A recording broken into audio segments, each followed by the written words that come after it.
It's that time of the week when former football and sports stars share their stories.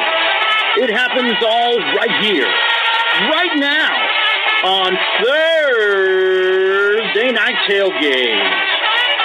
With your hosts, Chris Mascaro and Bob Lazzari. Guys, have some fun. Enjoy the guests. Take it away.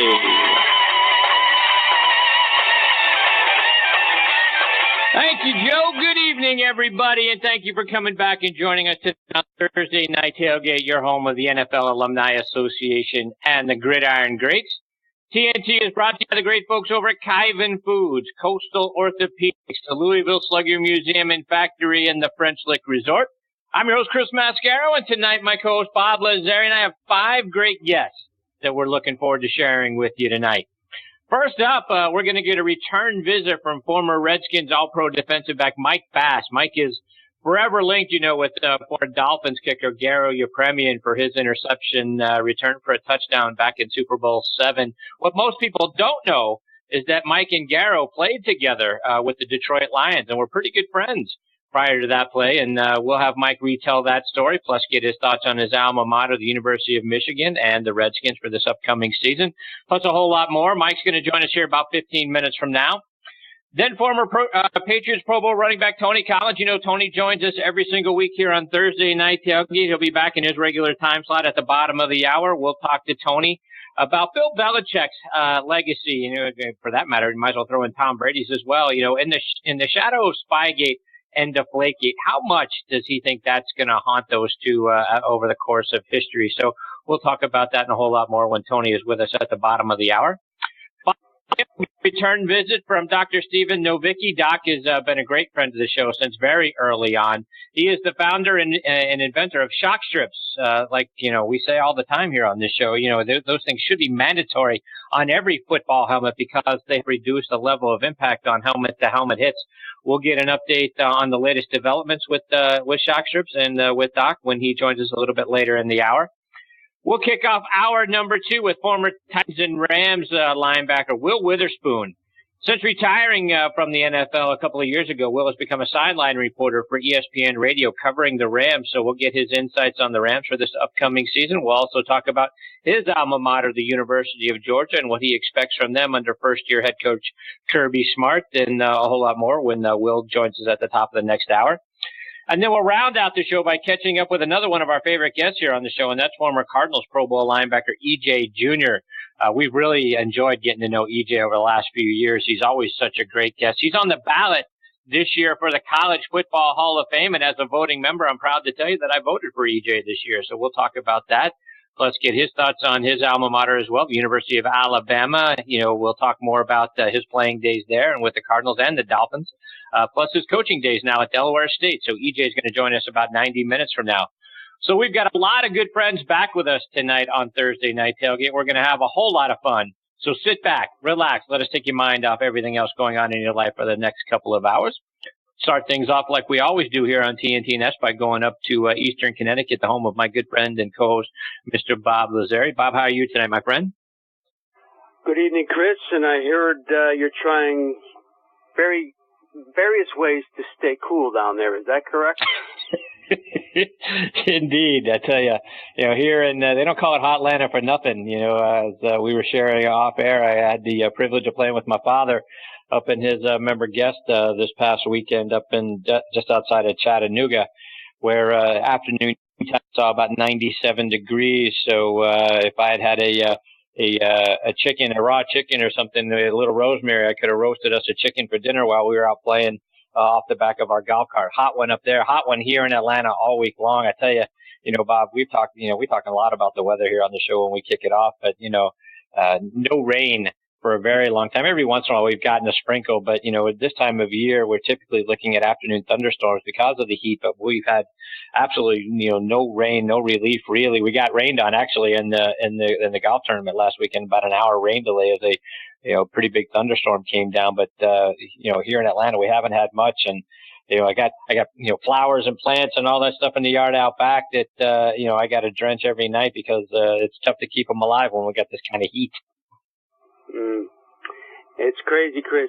Same here as far as the lack of rain. They're giving all kinds of drought warnings, and you never think about it in New England. You think of a rainy spring. You think of all the snow from the winter melting. Well, we didn't get as much snow as we normally did, but when you go through a 3-week stretch without getting any kind of downpours, this is what happens. And depending on your well system, and we live in a rural area up here where it's mostly all well water, you got to be careful and watch yourself. So sometimes rain is not a bad thing, but 85 Indeed. and sunny and no humidity today, so I can't complain. No, you usually cannot. hear me complaining on this show, but not now. Yeah, good for you. Put this one in the bank. You're going to want to withdraw it a couple of months from now, I'm sure. Oh, I'll owe come December, sure. Bob, I want to start by getting a couple of thoughts on some things that have been topical around the league over the last week. And the first thing is the league is attempting to interview players named in the Al Jazeera report concerning performance-enhancing drugs. We saw that a few months back. And the players that they're looking to talk to are James Harrison, Clay Matthews, Julius Peppers, Mike Neal, and Peyton Manning. The NFL Players Association doesn't want the players to participate in any interviews unless the league can produce some concrete evidence beyond sort of this article that appeared in Al Jazeera. James Harrison, said he would agree to the interview, but only on his terms. And his terms are, the interview would take place at his house on a date and time of his choosing, and Roger Goodell had to be there.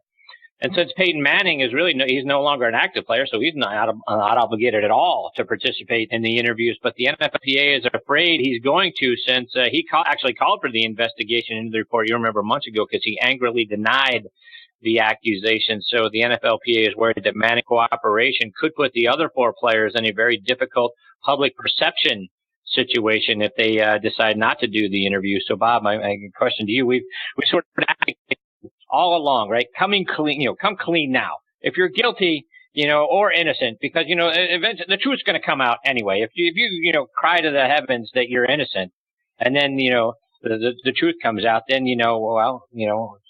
whatever happens to you is what you deserve, right?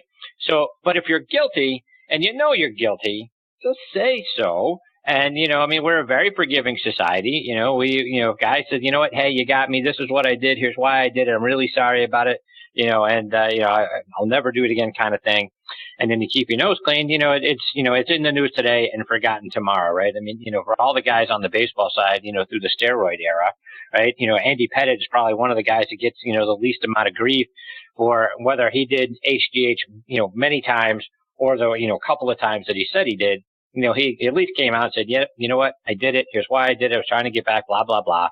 And for the most part, we've sort of left Andy Pettitte alone when we talk about the steroid era in baseball. So this is obviously on the same line, along the same lines, Bob. Your thoughts on, what these guys should do, what the NFLPA should do, and what you think about Al Jazeera and the claims that come against these guys. Well, you make a lot of great points, Chris. I think the main one you hit was Manning was so receptive a few months ago, almost welcoming the opportunity to have him investigated, and they're always going to fall back on that. We're going to say, okay, I know that he's retired now and doesn't have to do it, and if he's still willing and he wanted to do it while he was still playing, that's kind of there should be no reason for any of these guys on any terms, Chris. It doesn't have to be in anyone's specific living room or whatever. There should be no problem at all. But you're right, Chris. And where there's smoke, there's fire. I was just talking. I was at a baseball meeting today, and we all went back to the Ken Caminiti article in Sports Illustrated years ago. And the guy that ran in the meeting, who I did an ESPN radio show with once, had said to me way back in the time, he said, this guy, he's got to be off his rocker. There's not that much stuff going on. And I said, Rich, look, this guy, he's on a downward spiral. You're going to find this guy dead somewhere. He has nothing to lie about. And then after that, everything just kind of opened up with Canseco. And you're right, Chris, about the whole forgiving thing.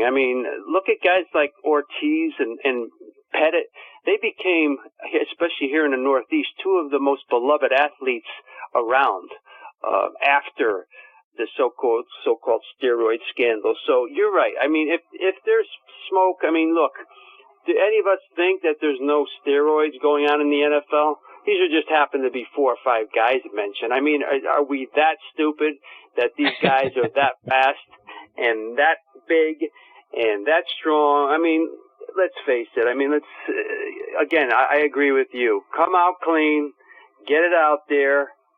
There may be some discipline involved. I mean, the NFL, their whole thing is, there's a difference between disciplining and investigating. They're saying, hey, if we have probable cause and we think we do, let's get to the bottom of it. So, but I think you and I are on the same page.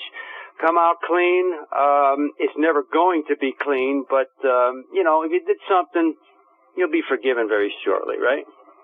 Right. And we've been saying that, more, and it's not on the PED side, but we've been talking about this with respect to Deflategate, right?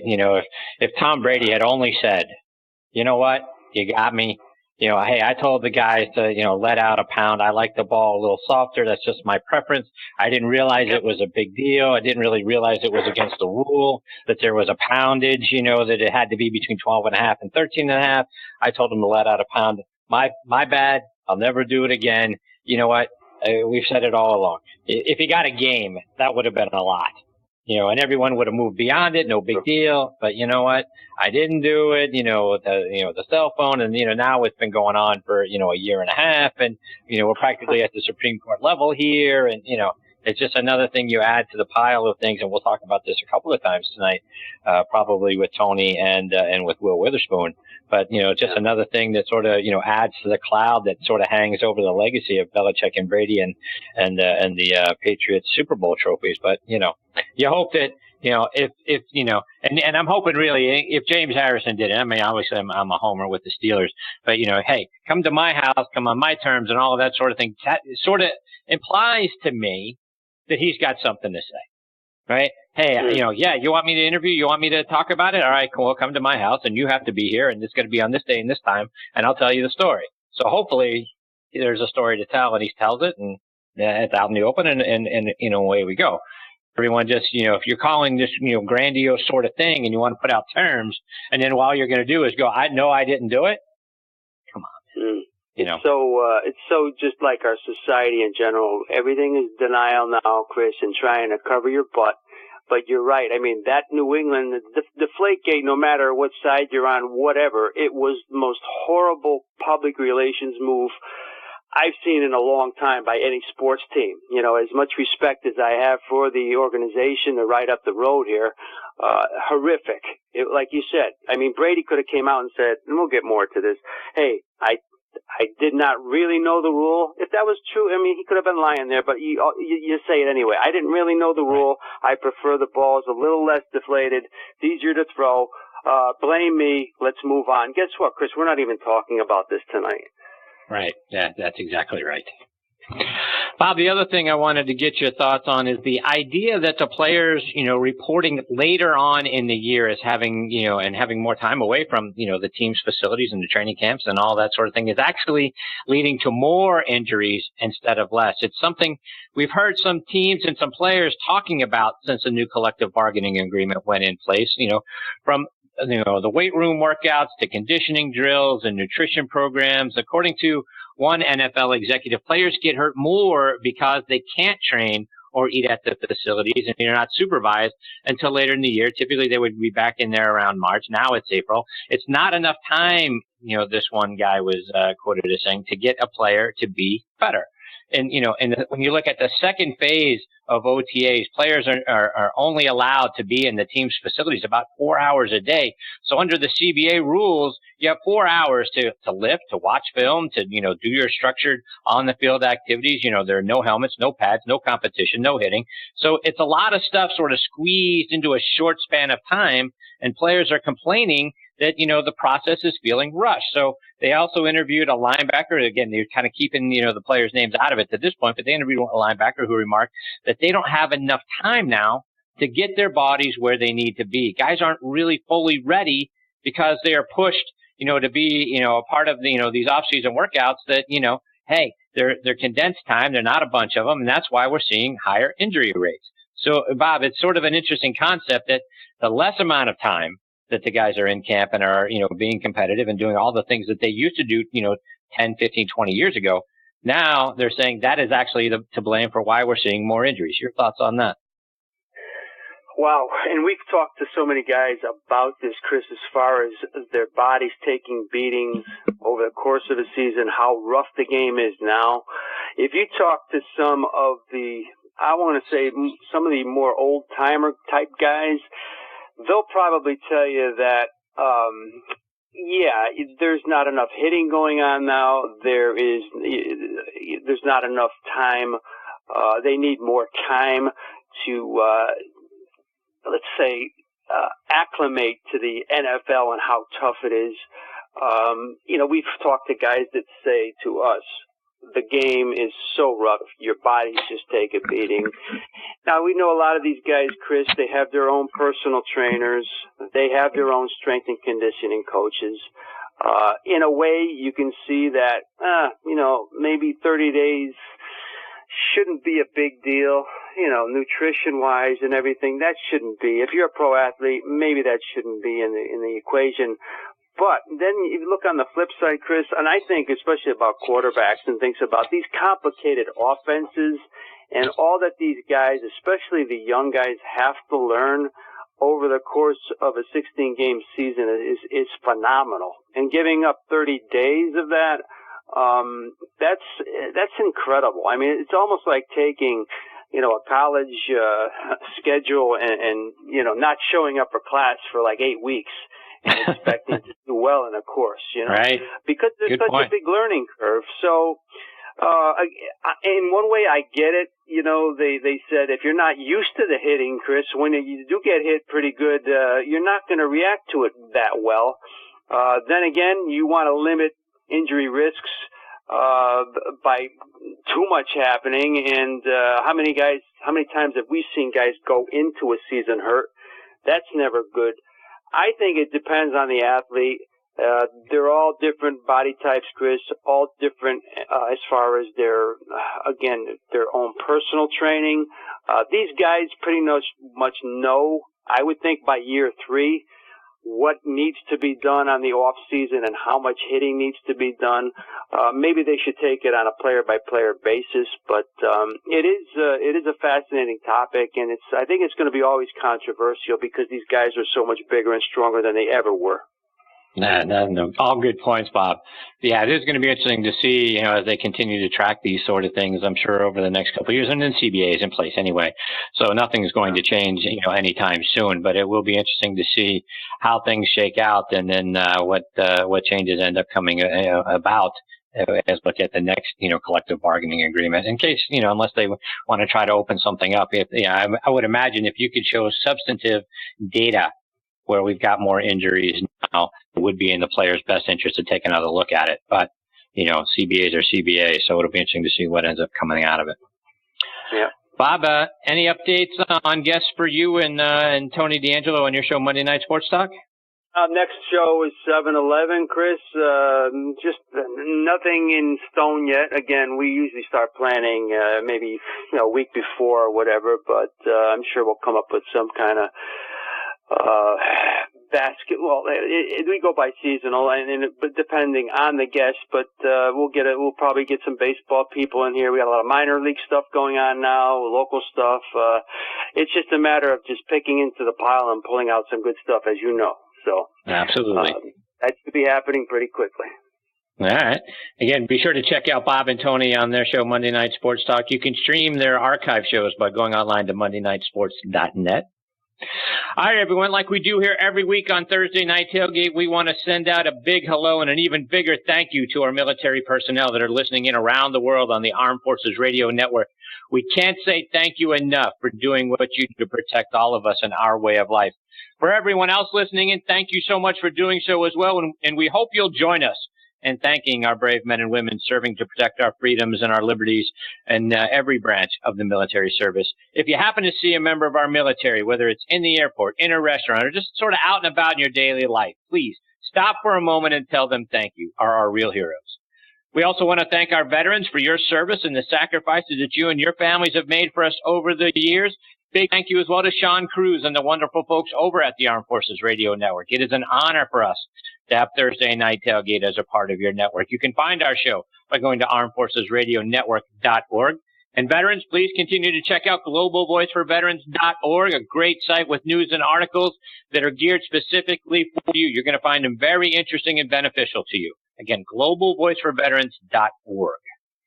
TNT is brought to you by the great folks over at Kyvan Foods, owned by our good friend and former Bengals and Falcons tight end and TNT Hall of Famer Reggie Kelly. If you want to be king of the grill this summer, folks, it is a must that you use Kyvan Sweet Barbecue Sauce, ranked number 15 in the world by barbecue superstars. This barbecue sauce is a must for the big game or your tailgating needs. It is available at select Walmarts and Kroger's throughout the eastern half of the country. For locations, online orders, and recipes, check out their website at Kyvan82.com. And Kyvan is spelled Kyvan. And if your local Walmart doesn't carry Kyvan Sweet Barbecue Sauce, well, request it. I'm sure they'll be happy to add it to their shelves for you.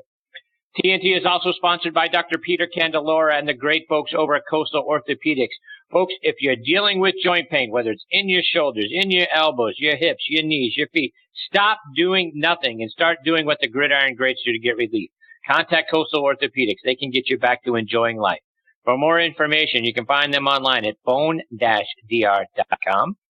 Baseball season, like Bob talked about a moment ago, approaching the halfway point. And if you love the game and you're looking for a great place this summer to take your family for a wonderful vacation, you're going to love the Louisville Slugger Museum and Factory. It is a very cool experience for everyone in the family because you get to walk their live production line and see their bats being manufactured right there in front of you. A lot of cool exhibits. They still have the Ripley's Believe It or Not exhibit that has some bizarre baseball treasures you get to look at. They've unveiled a new life-size statue of Jackie Robinson, which is amazing. Don't miss the bat vault. You hear me bragging on that every single week here on TNT because you get to actually hold game-used bats from so many of the game's greatest legends. To find out more information about the museum and to book your visit, go to sluggermuseum.com. And also check out our friends over at the French Lick Resort. You want to talk about a fantastic place to stay and play golf or simply relax and enjoy yourself? What a fantastic setting they have there. 2 championship golf courses designed by Pete Dye and Donald Ross. The Pete Dye course hosted last year's Senior PGA Championship in the LPGA Legends. The Donald Ross designed course was the site of Walter Hagen's PGA Championship victory back in 1924. They've got a great spa and a casino, my friends, a casino right there on the property as well. To find out more information to book your stay, go to FrenchLick.com. All right, now back with us on the Kyvan Foods guest line is Mike Bass. Let me remind you about Mike's background. He's originally from, and I hope I pronounced this correctly, Ypsilanti, Michigan. He was a 3-sport star in high school, playing football, basketball, and he also ran track. Played his college ball at the University of Michigan. He was a 12th round draft pick in 1967 by the Green Bay Packers. Mike played in the NFL from 67 to 1975 for the Packers, Lions, and Redskins. From 1969 to 1975, folks, when he was with Washington, Mike played in 104 consecutive games. Think about that, 104 consecutive games in football in an era in which Mike played them.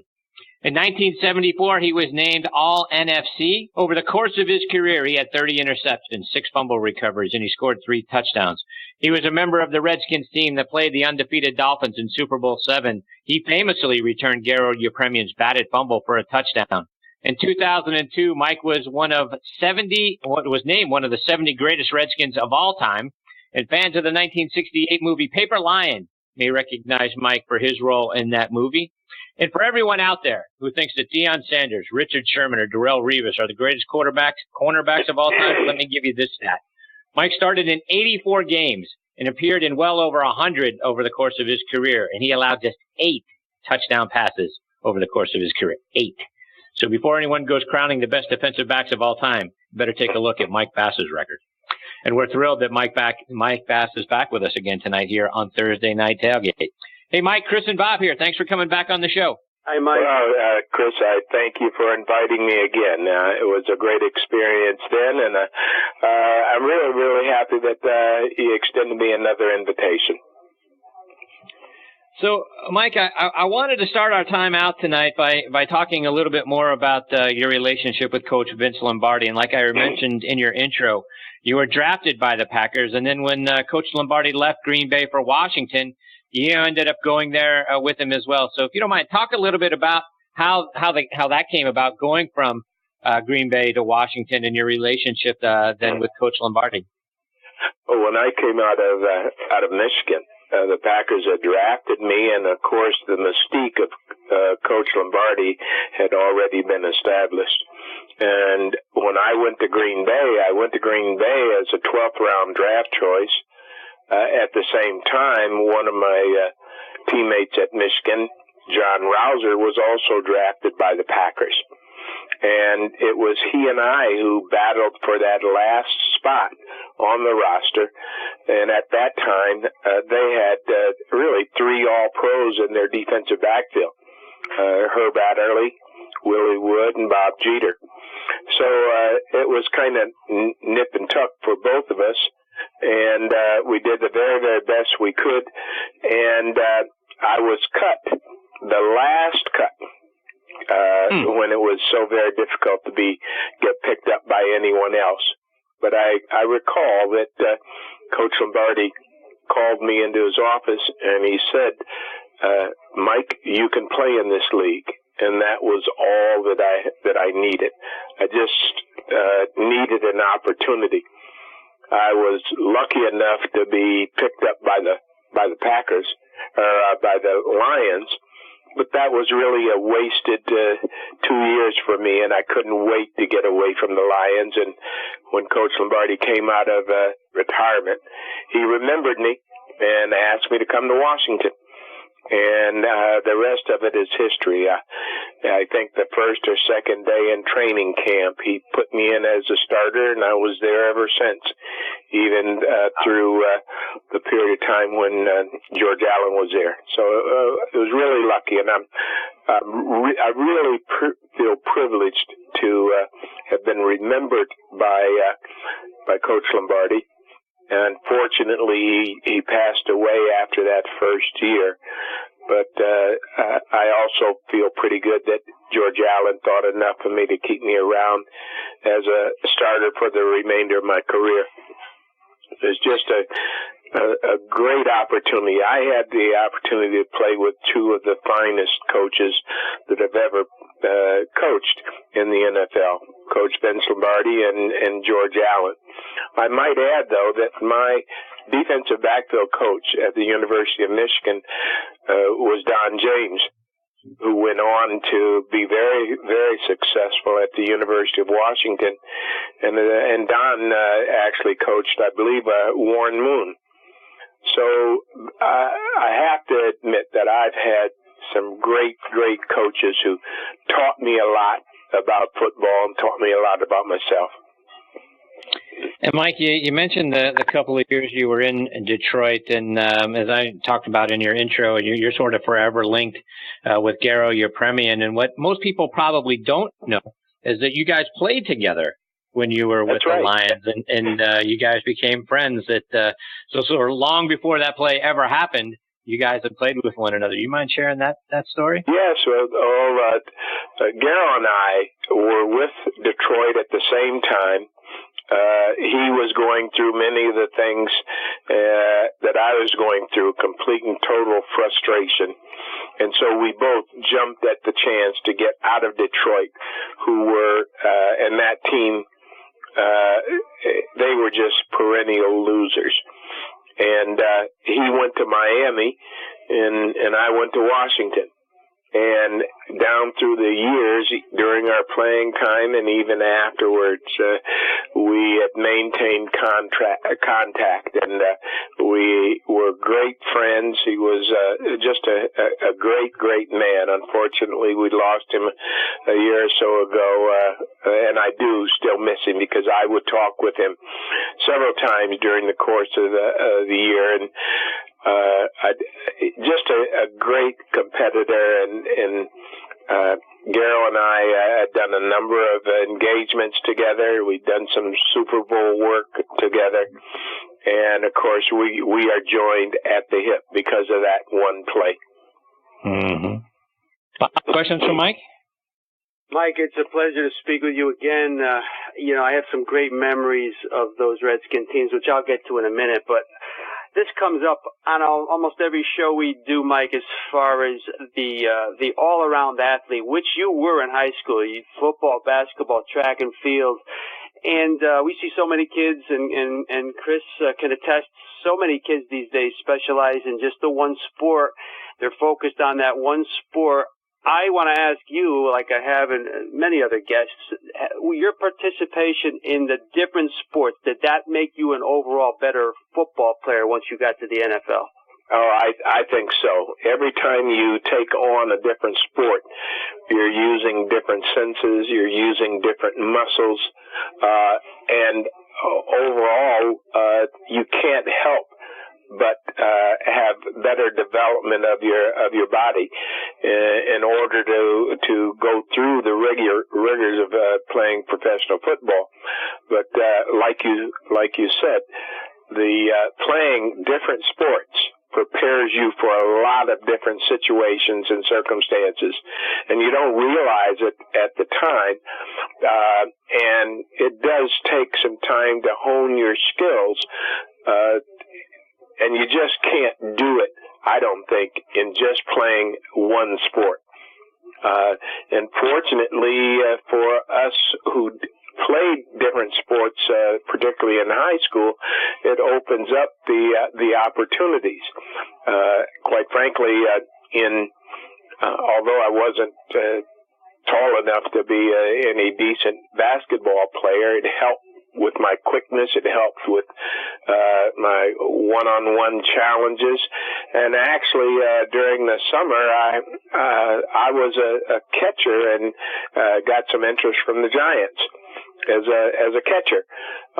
But these things would never have materialized, or even I never would have even had the even inkling of an opportunity if I had not played these different sports. So I do think that it's a benefit.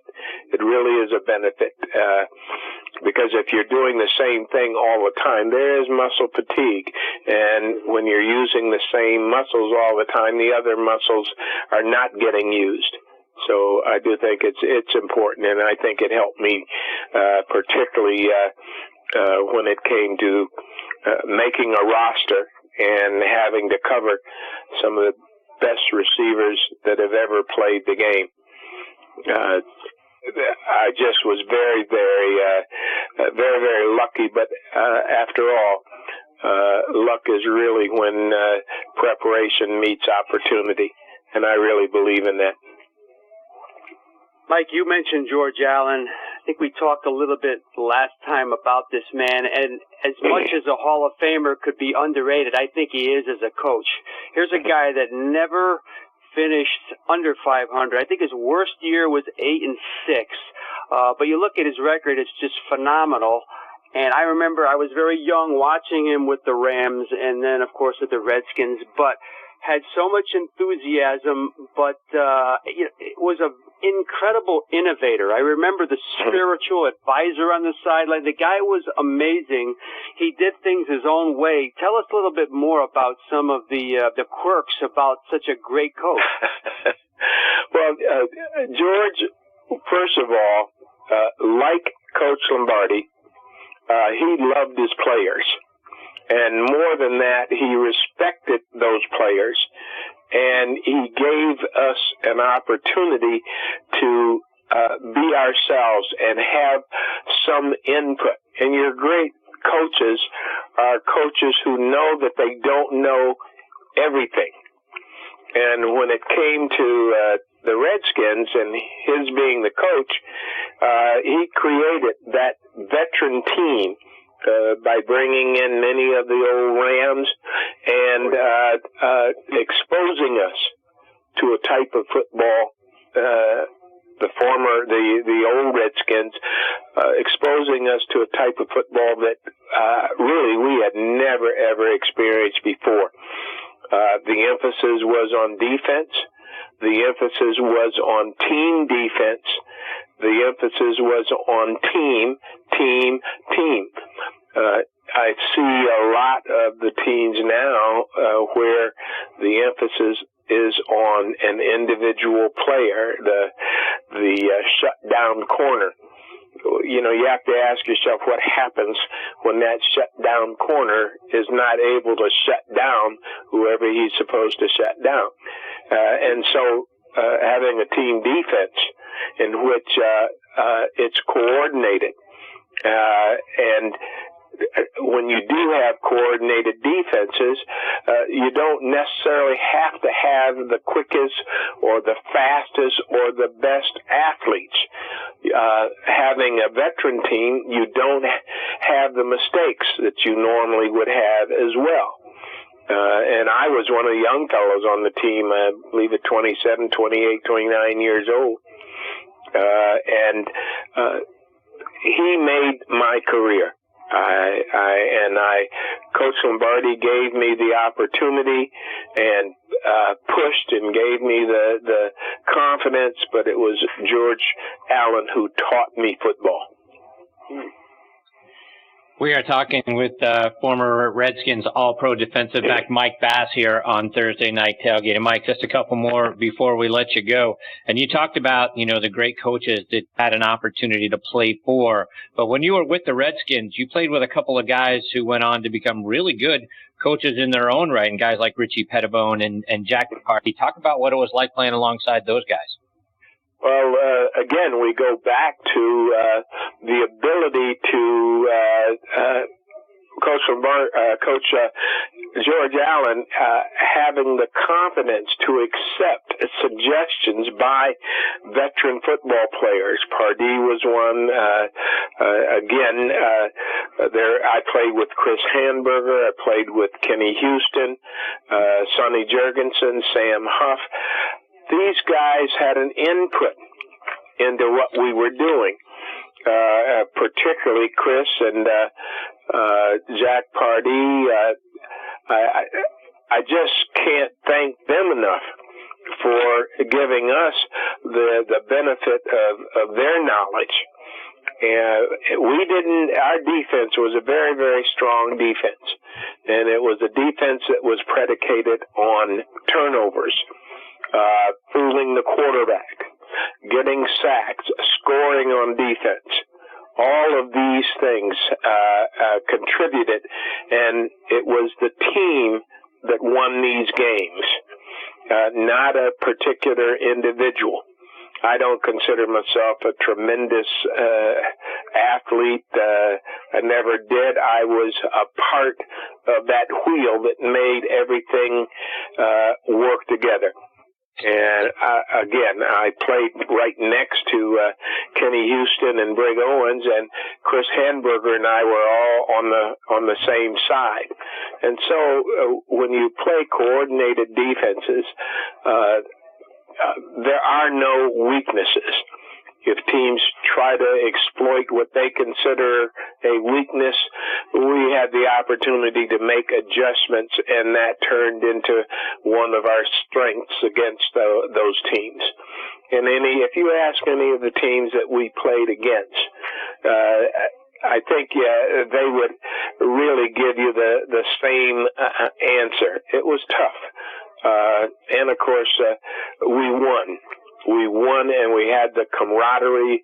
I really wish that the players of today would consider doing a lot better for us, particularly the Players Association, than they've been doing. We went on strike several times in order for them to get, and really the current owners, to make 12, 13, 14 $14 billion now a year, and we have some fellows who are getting $200, $300 in pension funds. It's a disgrace, but I guess that's the way it is under the circumstances. But we who really helped pioneer the game, we're not happy campers. But so they have their own consciences to worry about, not us. Mike, before we let you go, remind our listeners how they're able to, to follow you and perhaps stay in touch and watch the things that you're doing now.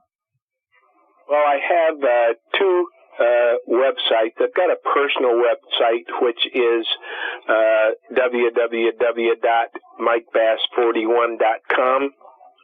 And I have a business website that is www.kimlou.com, which actually represents the names of my two daughters, Kimberly and Louise. I'm very, very proud of my daughters, but I managed to keep my feet wet. I'm 71 now, getting a little older, and I dabble around on the internet. I do some consulting work, and I'm just enjoying myself. And I stay in touch with a number of my teammates, and it's always good when we can get together. And when we do, the same conversations take place. We were a team. There is no I in team, and we respect the fact that we had two of the finest coaches that have ever lived, Vince Lombardi and George Allen. Wow. Mike, it is so much fun, when we get to have you on the show. We hope you'll come back again soon, because so many more things we'd love to get your thoughts and your insights on, but we have really enjoyed, obviously our time with you tonight and the time that we got to spend with you a few months back. So we hope you'll keep it going and continue to come back and share your stories with us. Well, I thank you very much for inviting me, and I have an opinion on everything. So maybe the next time we'll discuss something else. Absolutely. Mike, thanks again for your time tonight. All the best to you and your family. We look forward to the opportunity to catch up with you again real soon. Thank you. Mike. Thank you very much for having me again. All right. Take care, Mike. Take care. That is former Redskins all-pro defensive back Mike Bass. And boy, Bob, so many things to get in with Mike, but really enjoy getting to listen to him share the stories. And obviously the theme of his stories tonight was team.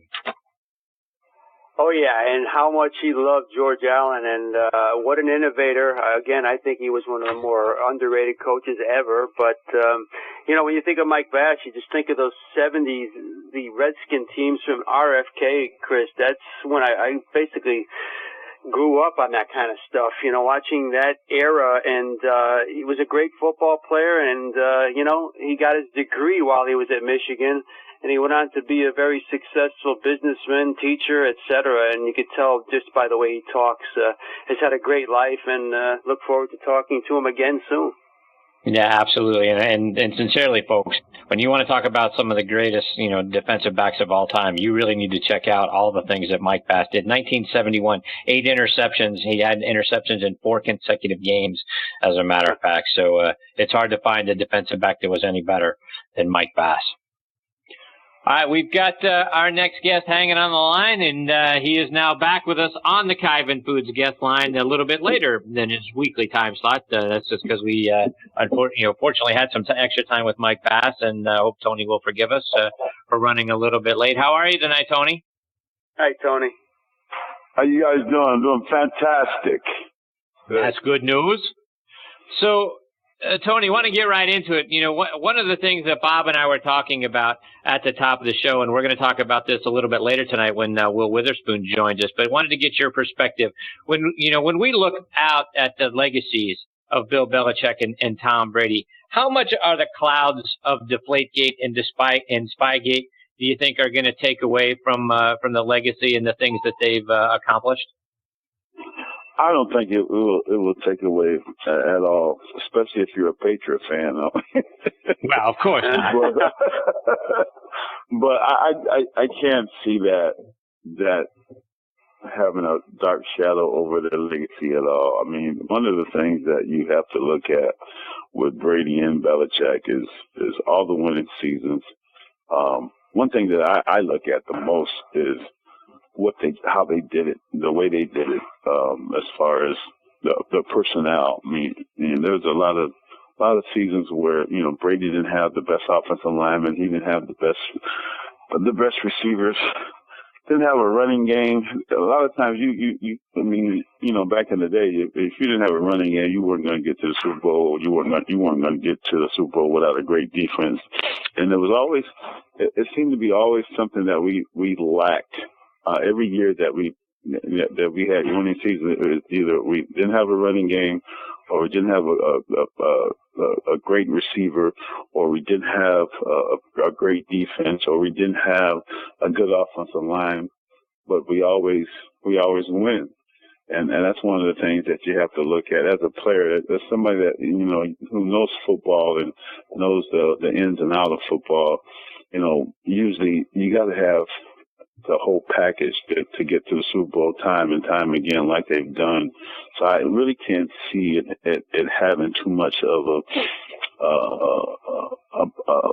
you know, what the word I want to use, a shadow over their legacy. Because the thing about Deflategate is, to me, it's really a joke. I mean, it really is to me, because quarterbacks have been doing that since I've been playing. You know, that's 30 years ago. I know Steve Grogan likes his ball a certain way, and that's how they did it. And you know, it's just how it was. This how it is. I truly believe that Tom Brady is such a great quarterback, and why would he try to do something as I think as stupid as that? And I think it's stupid. As stupid as that to put the balls down illegally for him to have an advantage. Of course, you know, he's gonna do it the way how he likes the ball, and all quarterbacks have a different way. Some quarterbacks like their balls real hard, some like them real soft, and so some like old balls, some like new balls. It's just, to me, it's just, you know, it's just something that the league had to find, and you know, and the crazy thing about it is when they realized, you know, what had happened, and they put the balls at the regular pound or whatever regular weight, they scored more points in the second half than they did the first half. So, you know, we'll figure that out. So, but I just can't see that having any type of shadow over the legacy of Brady and Belichick, all the winning seasons that they had. I just can't see it. And Tony, when you were drafted in 1981, having come from upstate New York, not that far from Buffalo, and we've talked about, you know, you're growing up and watching O.J. Simpson play and all of that. The Bills that season had back-to-back second-round picks, so they had the 49th and 50th pick the year you came out, 81. You were selected with the 47th overall pick. Were you at all hoping to still be available, you know, when the Bill picked that maybe you'd have an opportunity to play back in front of, you know, folks that that you grew up with? I would tell you honestly, Chris, it was like, well, honestly, for me, I thought I was going to get drafted in the 4th or the 5th round. And, you know, so that's what my agent told me. That's what a lot of the pro scouts. I got looked at by Washington, the Redskins, a whole lot. I actually went and visited them a couple times, so I kind of thought that they were going to pick me up in the 4th or the 5th round that year.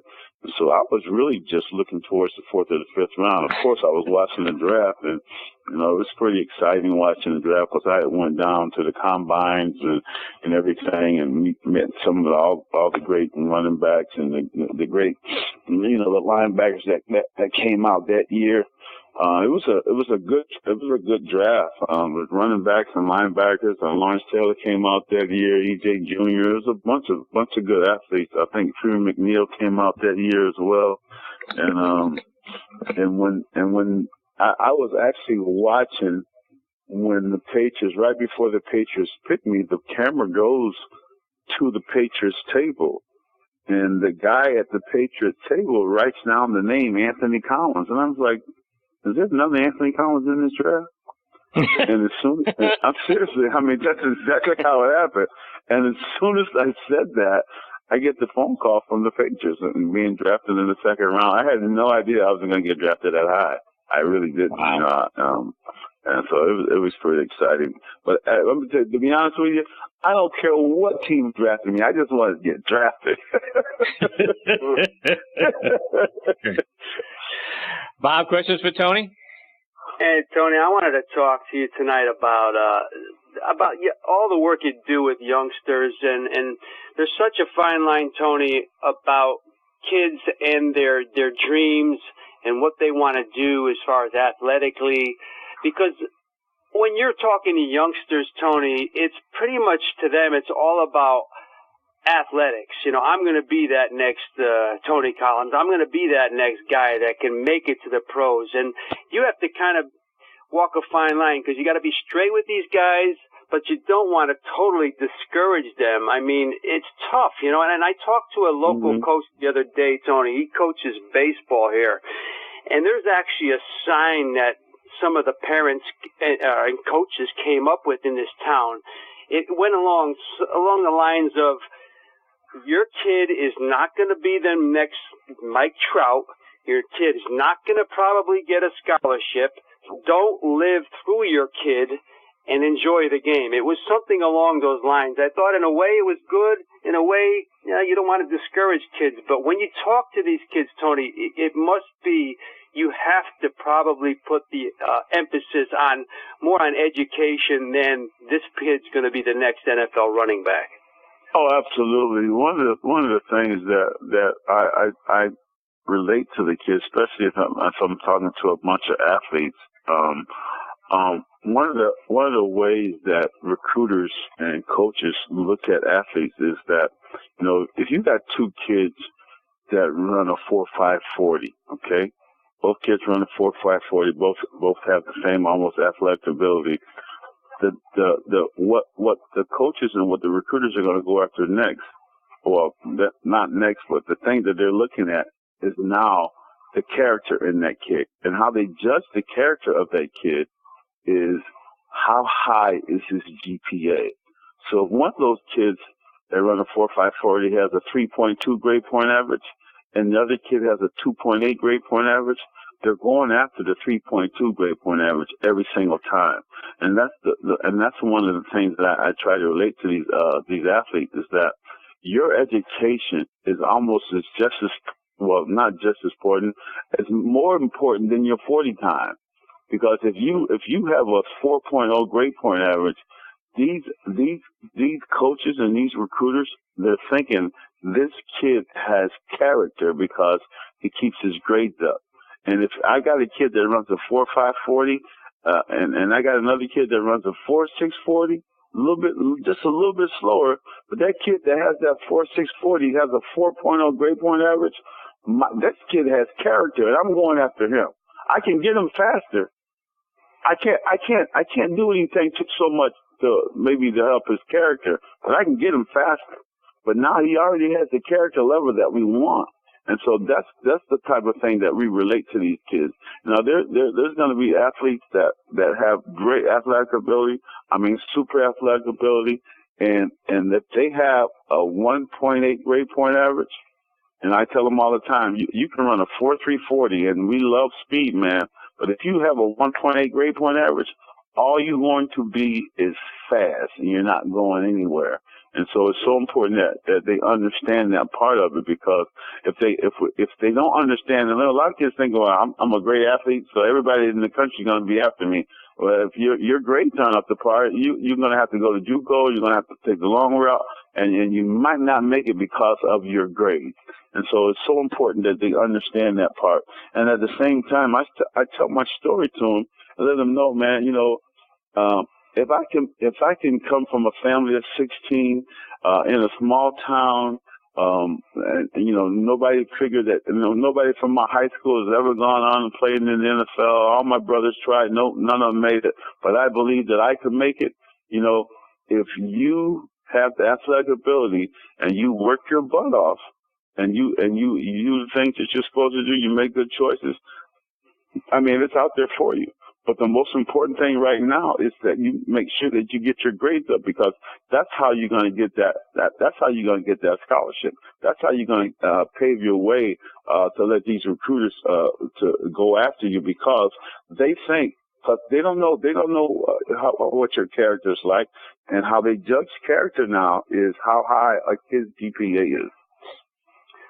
And speaking about character and things like that, I almost hate to bring this up, Tony, but it's newsworthy, and you're as good as any to talk about it. The Johnny Manziel thing. Tuesday, he comes out and says, I'm going to start cleaning up my act on Friday. He puts conditions on it. You still must be concerned with this guy, Tony. And I'm at the point now where it used to be, you got angry, you got silly about it. Now you almost are feeling sad for this guy. What's going on in his life?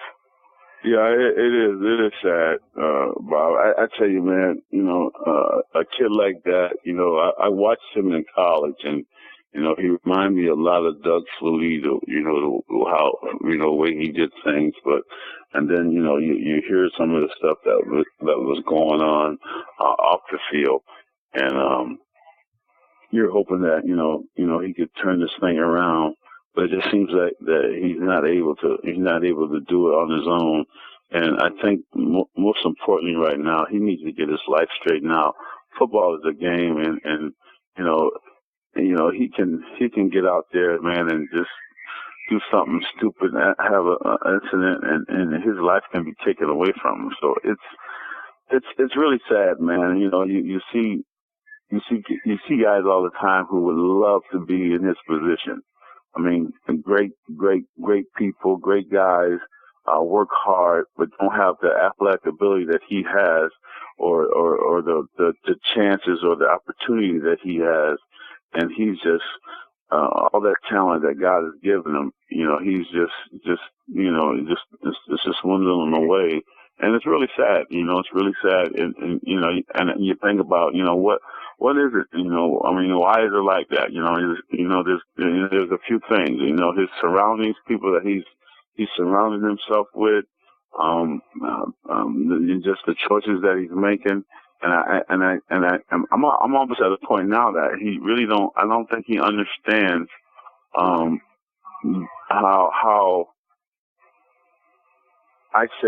big the NFL is to a 9-year-old, to a 10-year-old. As for me, when I was a 9-year-old, the NFL was like, man, if I could just make it to the NFL, man, this would be just the best thing that ever could ever happen to me and my family. And I think he's really just taken the NFL for granted. And almost now is taking his life for granted. And it's really, really sad to see, what he's going through. And hopefully he can get some help, man. It's not too late, man. You're not dead. So he still has the opportunity to turn this thing around. And so, I'm just hoping for the best for the kid, and hopefully he can get it turned around. Hopefully he can, meet someone, because really, to be honest with you, man, and the same thing that happened to me, it took one person, to kind of change my way of thinking. And hopefully, God will put somebody in his path to help him change his way of thinking, because that's what it seems like it's gonna take for. I don't want nothing bad to happen to him, but it's almost at a point now that maybe something bad has to happen to him for him to turn his life around. But you don't want it to happen that way. And so maybe I'm believing that a person will come in his life, and that kind of see, he can see that this is not the route to go, and just somebody needs to get with him. And I know his dad is trying to help, and it just seems like he's not listening. So hopefully he'll start listening real soon. Tony, before we let you go, remind our listeners how they can follow you online over social media and all the great things you're doing. TonyCollinsProjects.com and TonyCollinsFoundation.com. We just had our tournament this past Monday up in the New England area. It was a complete success, man. All the guys came out, Steve Brogan and Ronnie Lepet, Roland James. We had a great turnout of Patriot players and a few other celebrities in the area. Oh man, it was fantastic.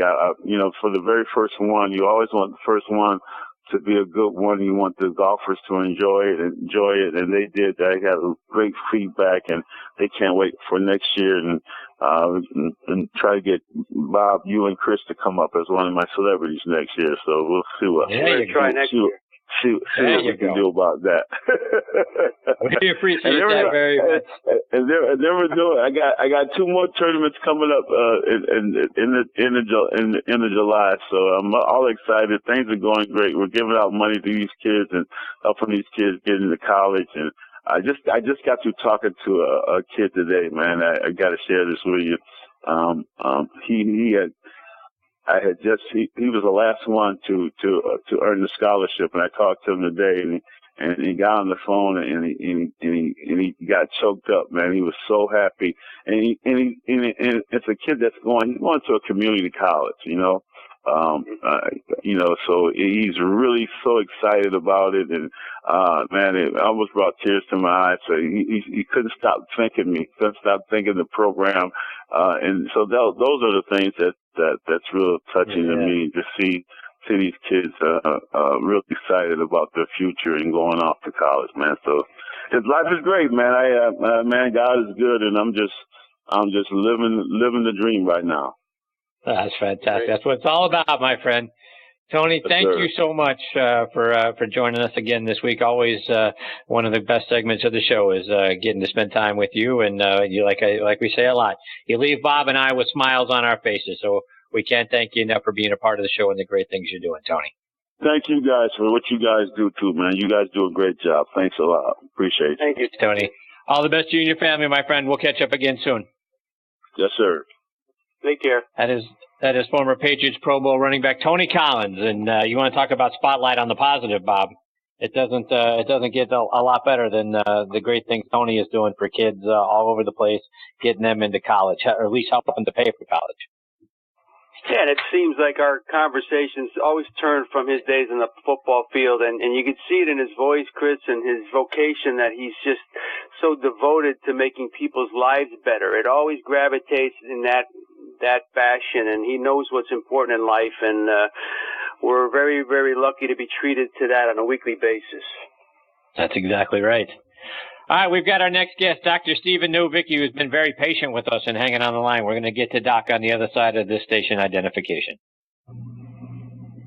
Hi, this is former Rams QB Jim Everett, and you're listening to Thursday Night Tailgate, a.k.a.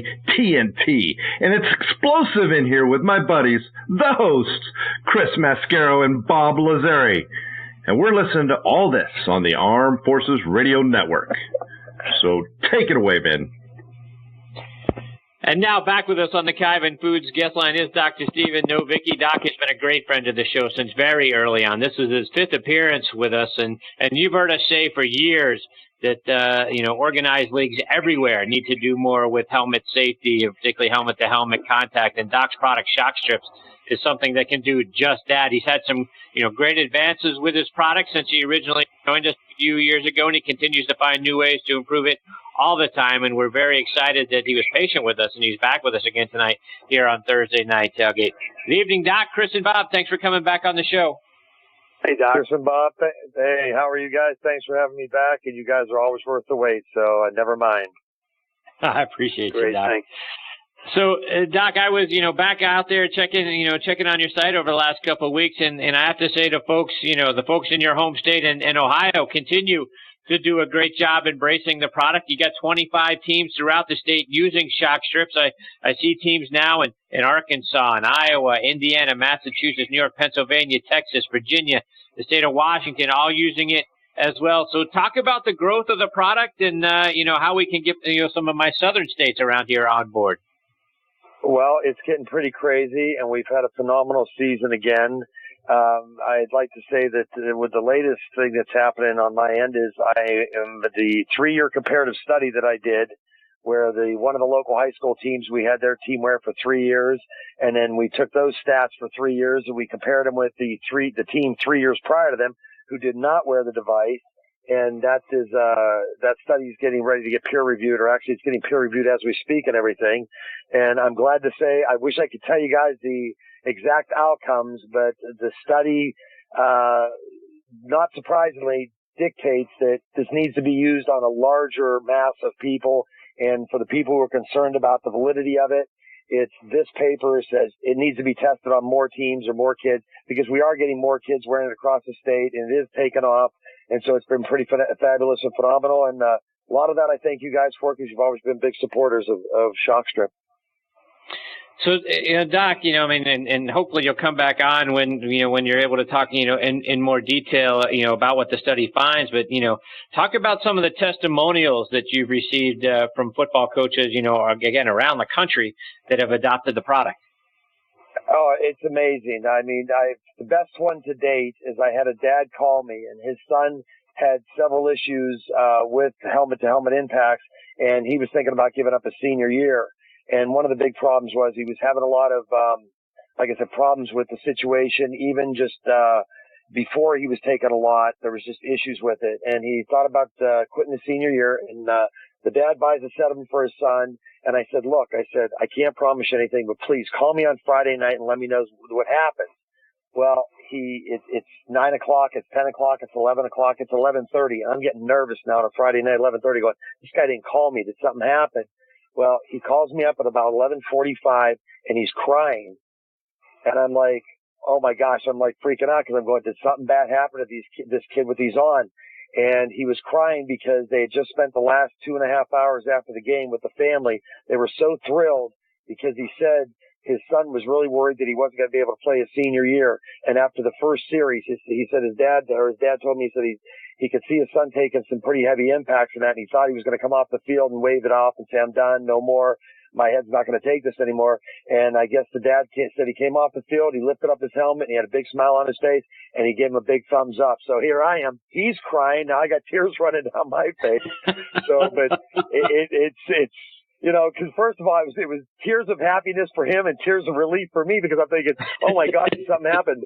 But no, we've gotten lots of the coaches they're amazed, and the biggest thing I hear now is, I'm glad I'm not that worried about, or wasn't that worried about, the warranty on the helmet, because a lot of the coaches and the parents are looking at it is they're looking at the warranty. And the warranty, as I've always told you guys before, has no liability value. So it doesn't really do anything as far as safety concern for the patient. If the helmet cracks, my company replaces it. If you have an issue with the mask, we'll replace it. We have no problem with that. So you're seeing a lot of coaches and parents out there saying, you know what, the device works. We're not concerned about a warranty, and we're going to keep wearing it. And like I said, the testimonials, I can sit here for an hour and talk to you about them. It's been phenomenal. It's overwhelming. Another great one. So, go ahead. I'm sorry. No. Go ahead, please. I was in Florida, and I had a Shockstrip windbreaker on, and I'm in Clearwater Beach, Florida, and where nobody I figured knows what Shockstrip is. And a dad walks up to me and he goes, hey, is that Shockstrip? Is that the thing that my son wears on his helmet? And I said, yes, sir. And he asked me a couple of questions, and I answered him and everything. And the guy never asked me who I was or what I was with the company or anything. And he walks away, and he comes back about 10 minutes later, and he goes, hey, you're Dr. Novicky. You're the guy who invented this. He goes, why didn't you tell me who you were? And I said, because it's not about me. It's about the kids and the players. And he goes, I got to tell you something. He goes, my wife and I were not going to let our son play. And when we bought these and put them on his helmet, we weren't looking for miracles. We were just looking for a little bit more safety. And he said, our son plays with so much confidence now, and it's been such a confidence builder for him to get out and play football, because that's football is. It's a confidence builder, and it's the camaraderie. And they said before he played football, he was really shy, and now he's starting to come out of his shell. And they said, they just wanted to thank me. So that was probably one of the dad crying was the best one, but that was probably the second best one, because that was live. So I really appreciate that. So it's been great. No, that's fantastic. And and Doc, for people that are listening in that aren't familiar with the product, what are you guys talking about? Talk about give a quick overview what shock strips are. What shock strips are they are strips of a polymer that goes on the outside of the helmet. There's 7 of them, so there's one down the center, then one on each side, 2 in the back, and then 2 go oblique or at angles down the side. And they're in the most vulnerable areas of where the helmet takes the helmet-to-helmet impact, and they're basically a padding on the outside of the helmet that reduces the impact. It reduces the torque on the neck, and we've also seen that where it actually increases the duration of the impact, meaning the helmet companies used to want a cue ball effect where they were bouncing off of each other. And through testing with Shockstrip on, we've kind of actually found that was dangerous, because we've learned through testing that the longer the duration of the impact of the strips, the less forces on the football player's neck take. So ultimately what it is it's a great device for the outside to have on your kids if you're going to let them, the outside of the helmet if you're going to let them play football. There you go. How's that? Does that sum it up pretty good? That's great. Bob, questions for Doc?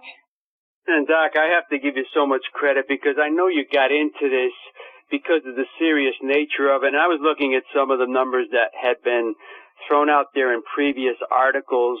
Starting in the late 90s, for a 15-year stretch, there was almost 500,000 kids were taking ERs with concussions, and I think the average age, Doc, was about 15.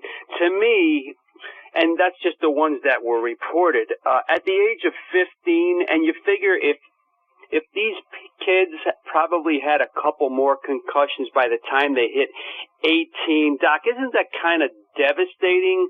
I mean, for a growing young man or girl, I mean, at the age of 15 to have one and then maybe another before 18. I mean, this is beyond serious to me. Well, you're exactly right. It is a problem because the brain doesn't fully develop until the age of 22. So these young athletes, their brains are still developing. So when they're taking that impact, they've shown some studies that they are healing, but again, we don't know to the intensity, the impact that was taken to the intensity that they're healing. So there's always the probability of scar tissue in that brain somewhere, and ultimately the child and the athlete are going to pay the price for it. And you're right, it is sad, and it has become an epidemic because I believe, don't quote me on the number, but I believe switching gears to the NFL real quick, I believe there was like 81 to 95 more concussions this year than last year, and the NFL said half of their concussions were due to helmet-to-helmet impact. So it's sad that it's starting at such a young age, and it's even getting worse at the pro level. And speaking, in addition to the shock strips, Doc, how important is a helmet fit to a young football player? And do you have a lot of impact into that? Well, it's key. The proper fitting helmet is one of the things that you can do to reduce the probability of a concussion from a helmet-to-helmet impact. And that's why we tell the kids, we try to tell them not to wear dew caps. We try to tell them to get their hair cut shorter so that the helmet conforms to their head a lot better. And that's going to prevent or reduce a lot of the problem with the properly fitted helmet. So, Doc, for folks that are listening in that may not have a son or daughter that are playing football, but might be playing other sports like hockey, the shock strips can be used, for hockey and to help, protect the kids that play that and other sports as well, right?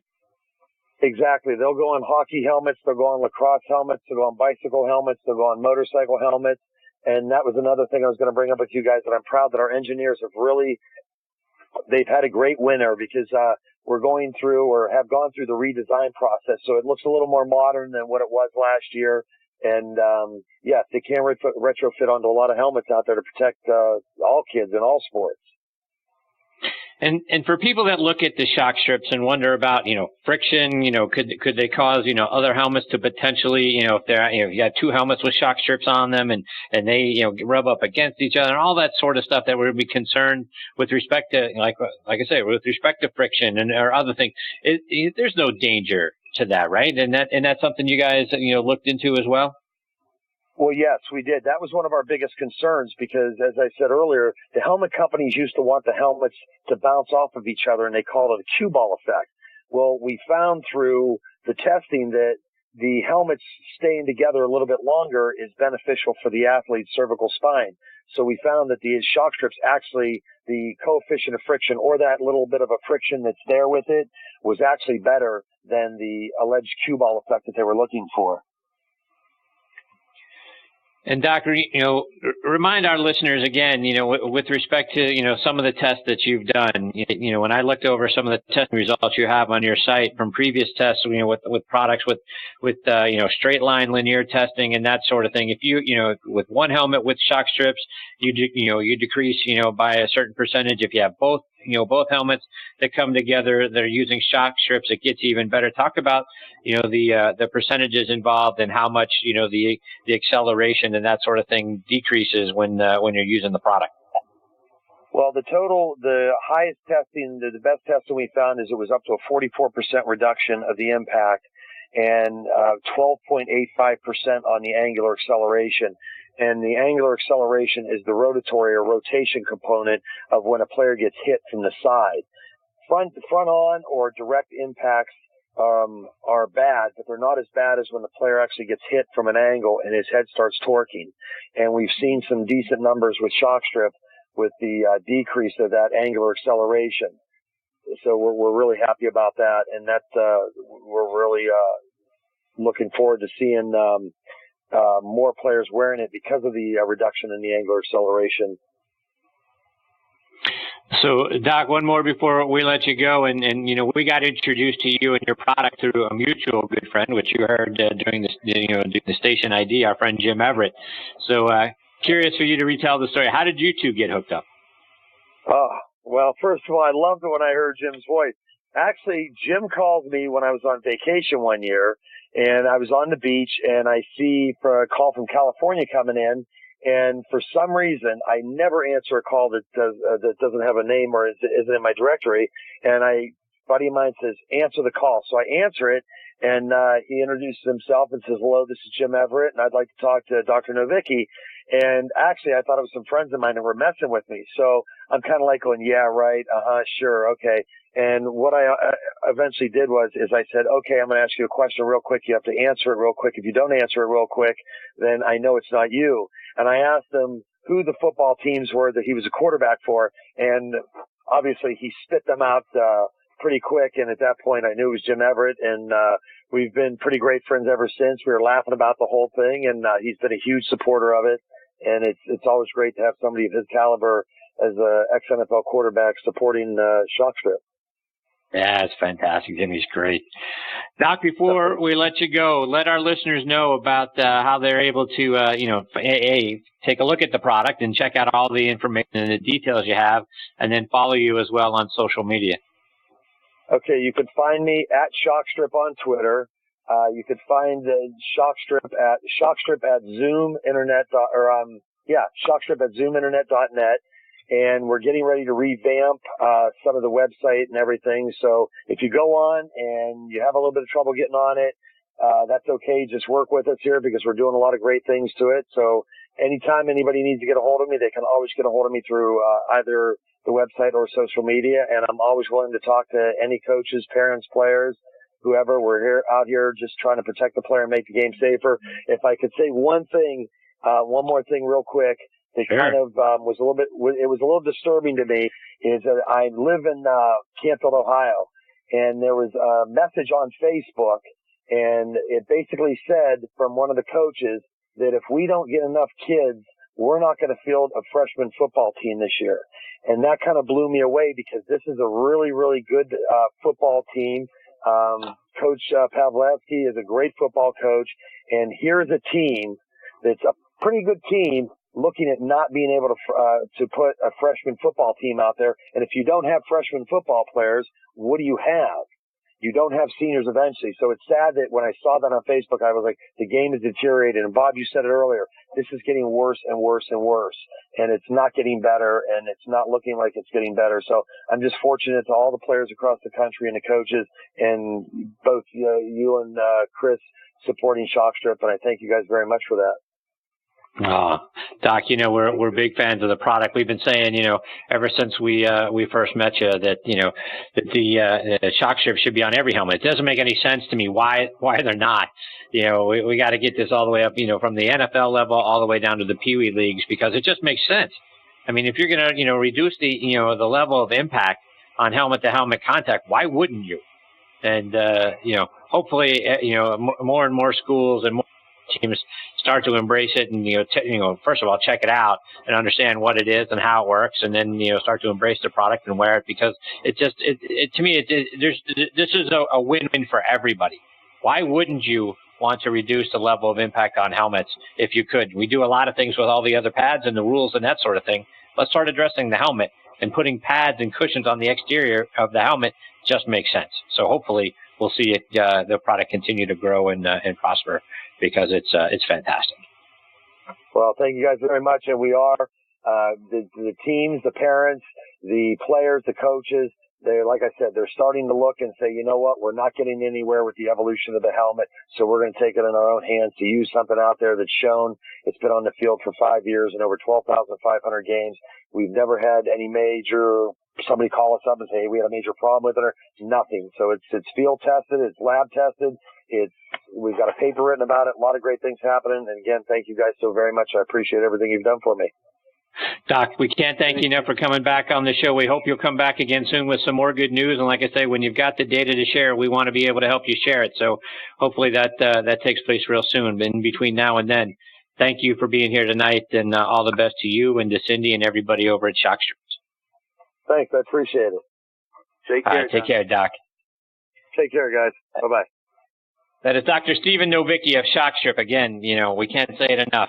It's a no-brainer to me. These things belong on every single helmet at every single level to help protect players of every age, Bob. It just doesn't make sense to me why we're not seeing this, just grow rapidly. It's been a steady growth over the few years that we've had Doc on the show. It needs to grow exponentially quicker.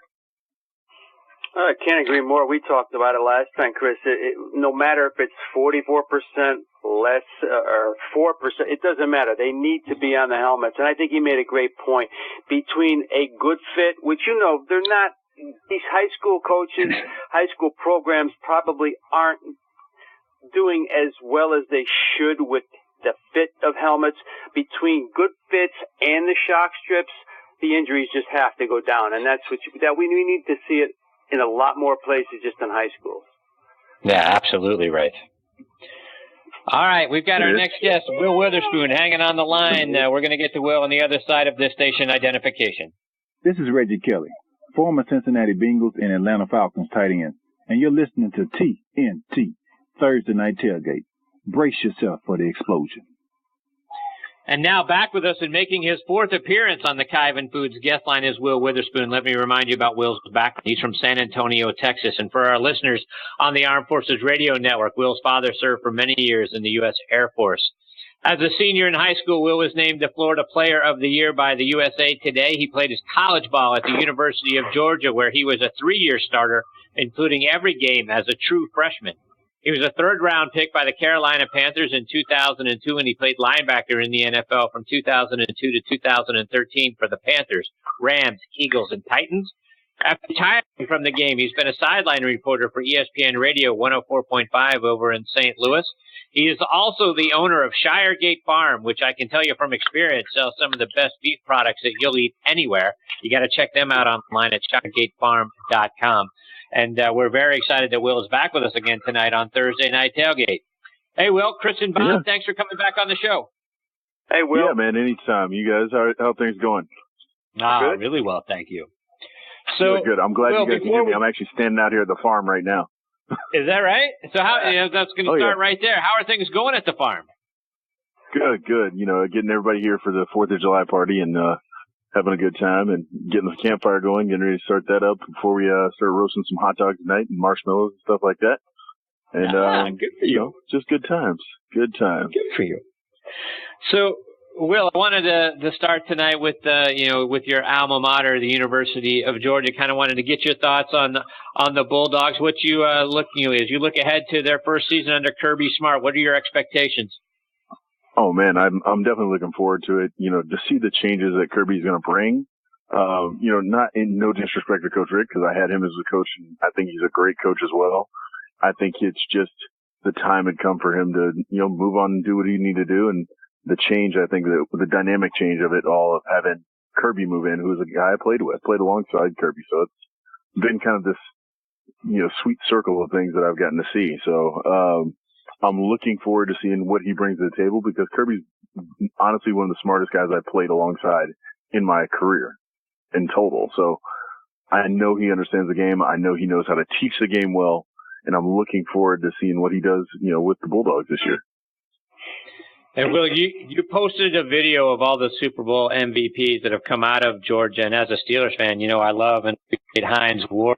There's also Terrell Davis and Jake Scott. Plus, there's been a ton of talent that has come out of the University of Georgia. It seems like year after year after year. Yet the program hasn't been able to get over the top and play for a national championship in the last 35 years.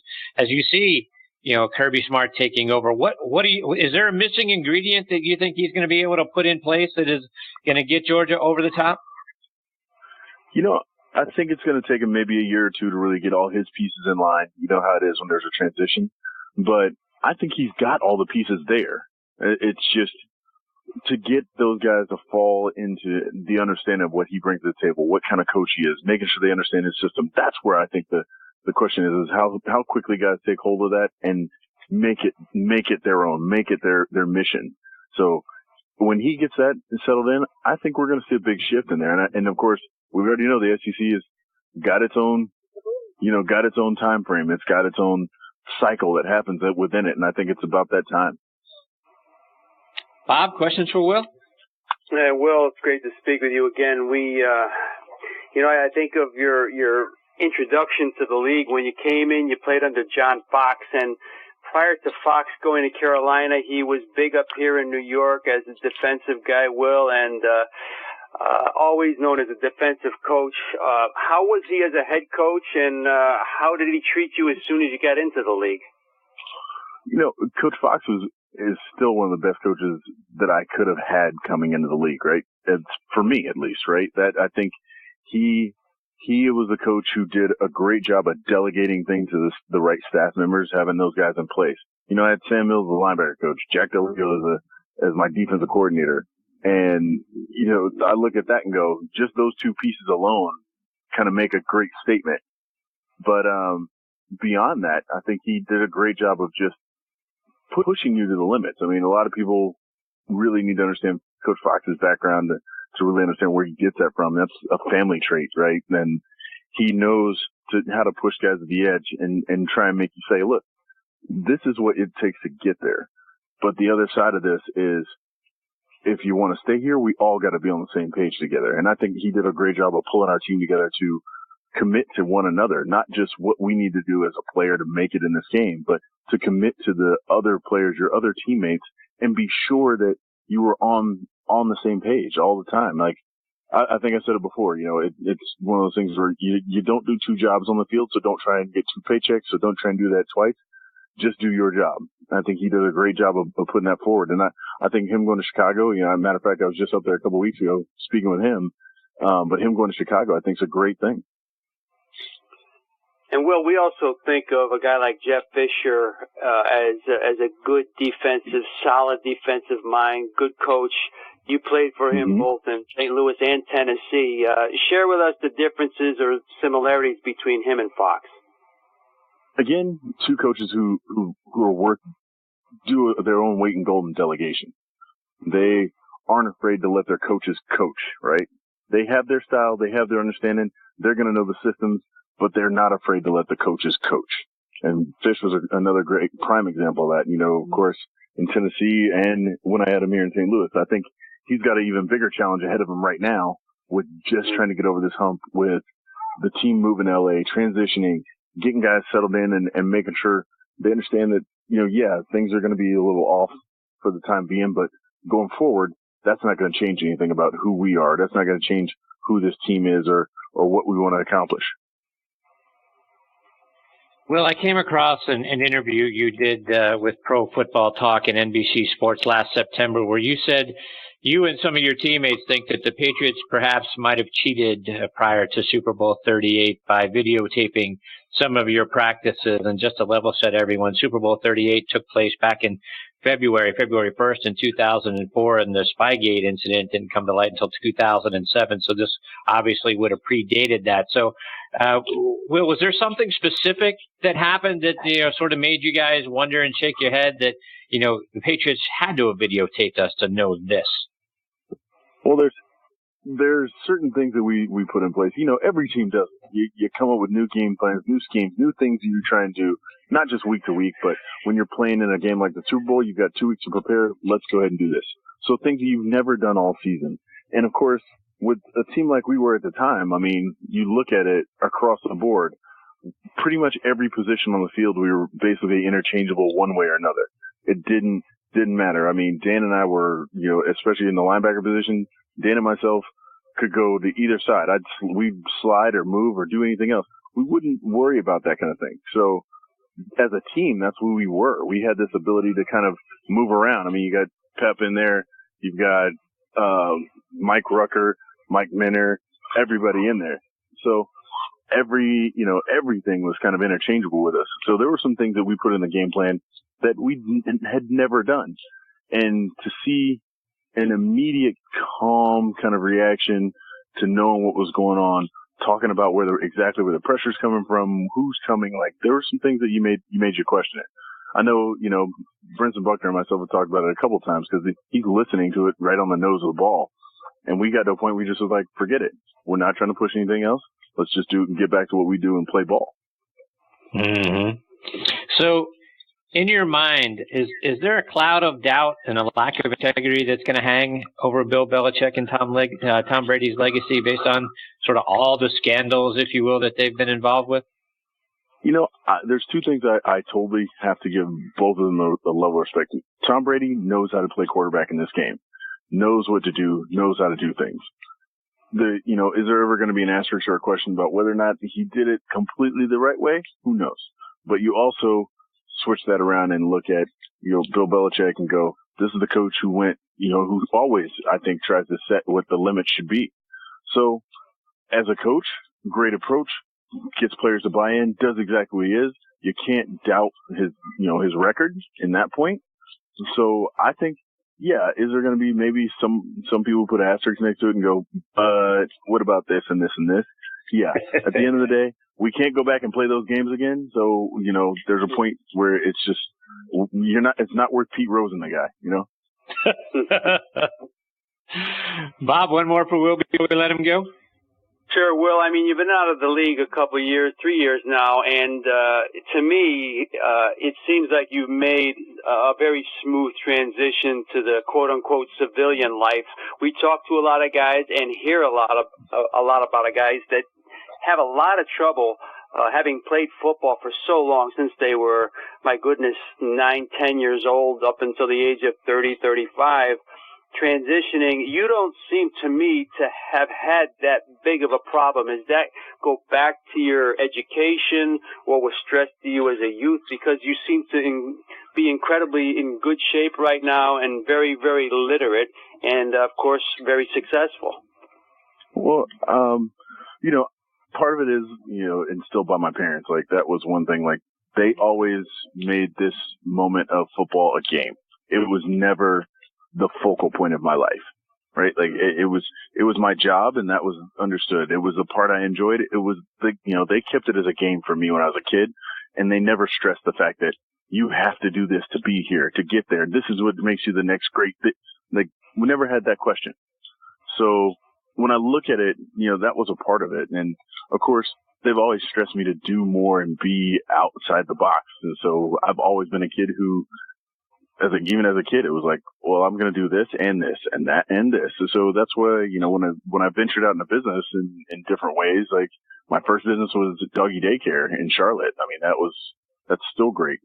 Four Paws is doing a great thing there.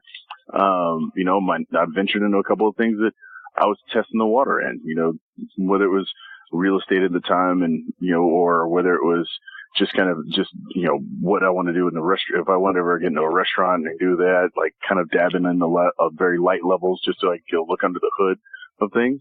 So that was the part that helped me, I think, transition. Is I looked at things from the standpoint of, do I want to do this? Let me find out a little bit more about it. Do my research, take the time, do those kinds of things. The farm was the same way. The farm is something that I started because I have a passion for it. I enjoy it. It's fun for the family, and it's great for me to, just take my time and enjoy that. But at the same time, if I didn't want to do it, I wouldn't do it. And if I didn't see the truth of how it's affected my life and been part of my life, I wouldn't do it.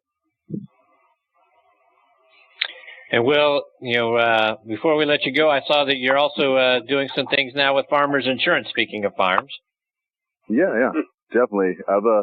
That's, of course, when I knew I wasn't going to make that transition out to LA, I've got kind of just too many things going on in St. Louis, and with the farm here and, kids are here and everything else going on. I started deciding what else I could do to help people. Like, everything, I think every business I really found myself invested in is because I either am enjoying not just what it brings to the table, but it's a way to help people get across, get over something, get through something. The farm is helping people put great beef on their table, great foods on their table. We've now moved into some poultry as well, doing the eggs and stuff like that. But, and now with farmers, it allows me to do the same thing. It allows me to, help people not only protect, but plan for their life, like plan life out and do many of the things that you need to do. I mean, I hate to say it, but insurance is like a needed, a necessary evil, as they like to say. And a lot of people shoot and say, we want the least amount of coverage for the least amount of money and the least amount of pocket and all these kind of things. Well, there's ways to get great coverage and do good things without putting yourself at risk. That's the biggest part that I see. And I've done it for years. I've had things that happen to me and I'm like, wow, thank God I got this. But, that's where I got involved in it, because it saw it as not only another way to keep myself, moving forward and busy. And I enjoyed like working. So it's one of those things that is great there, but, it allows me to, get out and with people and help a lot of people, as well as help people get some direction about how I can help them not only plan for today, but work for the future as well. Mm-hmm. Well, it's always such, a great time. We get to spend a few minutes with you, and we really enjoy the opportunity and to have you as part of the show. Let our listeners know, how can they follow you, whether it's, online or over social media as well? Well, I mean, you can always follow me. I've decidedly, you guys are going to love this. I'm trying to decide if I want to do like a weekly blog or a vlog, maybe even. That's going to be one that I'll let you know, but it'll be a little entertainment. I'll keep you up to date on that. But I definitely want to get more active in my social media and doing more things like that, so people get to understand that. You'll probably see plenty of pictures of kind of what's going on this weekend out at the farm, of course, because this is Shiregate's 10th anniversary. So 10 years we've been at this. So it's a special 4th of July for everyone here. And, of course, when working in the insurance world, that's all there. But you can find me at Will Witherspoon on Twitter, Will Witherspoon on Instagram. You can follow the farm at Shiregate Farm, you can go to www.shiregatefarm.com. So there's a lot of things happening there, a lot of great things that I'm working on, tooling over and changing over and moving in the right direction as well. Well, Will, when you're ready to make those announcements, we hope you'll come back on the show and share those with us and our audience as well. We've really enjoyed it. Like I say, the opportunity to get to know you over the years. And Shiregate Farm is fantastic. It's a product that several of our listeners have tried. I've tried, and it's great stuff. So when you're ready to do more and spread the word, we hope you'll come back and do it with us. Will do. And thanks again for having me on, guys. It's good times. I think we're going to get a little bit of rain here shortly, so it's going to be a little entertaining, but that's okay. I'll be waddling around in mud and making some good time of it. That's good. Well, take care. Best of luck out there and with everything you're doing. Like I say, hopefully we get the opportunity to catch up with you again soon in between now and then. All the best to you and your family, my friend. Thanks, Will. guys. You guys be safe and enjoy yourselves. All right. Thank you, Will. That is former Rams and Titans linebacker Will Witherspoon. And again, Shiregate Farm. Check it out. Well, we ordered from there I guess about a year or so ago. Great stuff. And certainly they're doing some great things, not only with the farm, with Farmers Insurance, and Will's just such a great guy and so much fun to be around. So honored that he's back on the show tonight. But if you want to talk about a guy who had a great career as a linebacker and then had an opportunity to play in the Super Bowl, Will Witherspoon is certainly one of the best. Yeah, a variety of cities, excelled wherever he was, but making me hungry, Chris, with all the farm talk and everything. But he's a very enterprising man, very busy man, very focused, and you could see the emphasis that was put on him from a very young age, that it wasn't all about football, and it's paying off right now. That's exactly right. Good point. All right, we've got our next guest, EJ Jr., hanging on the line. Before we get to EJ, I want to give a shout-out to our good friend Renee Shull over at Career Engagement Institute. Folks, if you're upside down in your career, and what we mean by that is you're ready to move on, go to careerengagement.institute to see how Renee can help you. You heard Toy Cook not all that long ago singing Renee's praises right here on the show. And if you work with Renee for 2 minutes, you're going to understand exactly why Toy did that and why we brag on Renee every single week here on Thursday Night Tailgate. We all want to work with somebody who has actually, our best interests at heart and that we can trust. And you're not going to find, you guys know how rare it is to find someone who fits that description. Well, you're not going to find anyone who does it any better than Renee Schull. She is smart, creative, very talented, the kind of person you want to work with and have working for you. Renee has been doing some great things for some of our guests who have been in transition from being pro athletes that are now getting into the job market. Folks, I am telling you, Renee is just the very best. There isn't a better way to describe her than that. If you're an athlete or anyone in the job market, do yourself a favor and reach out to Renee. You're going to be so very glad that you did. Go to careerengagement.institute online and give her a follow on Twitter @IntegratedPlay. All right, now back with us on the Kyvan Foods guest line is EJ Jr. Let me remind you about EJ's background. Played his college ball at the University of Alabama, where he was a first-team All-American and a member of their back-to-back national championship teams in 1978 and 79. He was a first-round draft pick, the 5th overall selection by the then St. Louis Cardinals in 1981. Played linebacker in the NFL from 81 to 93 for the Cardinals, Dolphins, Bucks, and Seahawks. He was selected to the Pro Bowl in back-to-back seasons in 1984 and 85. Over the course of his career, he had 36.5 sacks, 12 interceptions, 7 fumble recoveries, and he scored 1 touchdown. He is currently a candidate for induction into the College Football Hall of Fame, and as a member of the 2017 class that we are looking forward to, hearing the announcements for, and the announcements for when guys will be inducted or who is going to get inducted is going to be coming up in January, so very early in 2017. And as those of you who follow me on Facebook know, I'm a voting member of the National Football Foundation, and EJ is one of the guys I voted for this year. So I'm very excited to share the anticipation, I'm sure, with EJ, looking forward to see how the vote turns out. But we are very excited he is back with us again tonight here on Thursday Night Tailgate. Hey, EJ, Chris, and Bob, thanks for coming back on the show. Welcome back. Thank you, guys. How you all doing? Excellent. Fantastic. Thank you.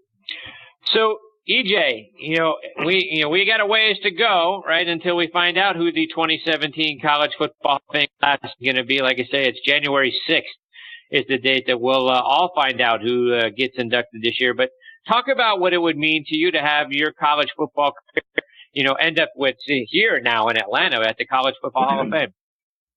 I think that would be the epitome of this college achievement. I was blessed to be around a great group of guys who helped me look good, and being part of 2 national championship teams and other members who have been a part of this team, be a part of the National Football Foundation College Hall of Fame. It would be something that I think Coach Brown would always be tickled about, and I think it would be the best of the best. Not too many guys get a chance to play college ball, and then those who get selected for this Hall of Fame would be just a cherishable moment in my life. And EJ, the last time that we got to spend some time with you was when Alabama was getting ready to play Michigan State in the playoffs. So clearly things went very well through all of that. So, but curious to get you, as you're watching that game when they're playing against Clemson in the national championship game, were you nervous at all? Were you going crazy watching that game? Well, to me, I think you still have some Alabama ties on the other side of the ball too when you look at Dabo Swinney. But every game has its own tale. It has its own twist. It has its own turns. And even like when we played against Penn State in the 1978 national championship game against Penn State, it was, there were times that it could have gone either way. Both teams played a great game. It was just fortunate that Alabama was able to pull it out and get their last national championship and make it number, I think it's 16 now. And EJ, being a guy, from Pittsburgh, I grew up, a big Pitt fan, and one of my favorite college football players of all time was Hugh Green, and you got to play alongside of Hugh for a couple of years when you were with the Dolphins. Talk about what it was like when the two of you teamed up together. Oh, it was a lot of fun. Matter of fact, I talked to Hugh about 2 weeks ago because George Rogers Golf Tournament was this past weekend, and I didn't get a chance to get down that way because we had our freshman class coming in for second session of summer school. But Hugh has always been an interesting character. I call him Huge. He always calls me Esther. But we've always had that common friendship. We've grown through the years. We drafted together. He was the number 7 pick in the 1981 draft. I knew what kind of player he was, and the things that he did on field. I was surprised that Pittsburgh team never won a national championship, putting out 11 first and second round draft choices in the 1981 draft. So Hugh and I go back a long ways, and talking about farms, I was listening earlier to your show. Hugh has a 900-acre farm in Natchez, Mississippi that he's been having since he played in the league. And wow. I grew up on a farm with a little bit with my grandfather down in Waycross, Georgia. So I kind of have some flashbacks when you mentioned farms. But Hugh is a good guy, works hard, loves to have fun. Taught me a lot of things when we were with the Dolphins. Matter of fact, we were known as the Great Beard if you add Barry Krause in there, because we were all over 30 years old. And then the offer dog was a little bit banged up that year, so we added Mike Ruckenbach at the other inside linebacker. So you had me, Barry Krause, Hugh Green, and Mike Ruckenbach, all of us over 30 years old. They called us the Great Beard. So it was a lot of fun. Hey, it's interesting you say, did he play in the George Rogers Golf Tournament? I got to imagine as a guy who finished second in the Heisman Trophy, he wasn't trying to drive the ball into George or, accidentally hitting the ball where George was at, was he? No, he was kind of like always a supervisor. He's going to be there, but he's not going to play. Cause I think he decided to retire his golf game. Now, had LT been there, it might have been a different story, but, George to get out there and play on one hole, and basically who can out drive him on a par 3 hole. And George is pretty good at being on his backyard in South Carolina. Bob, questions for EJ?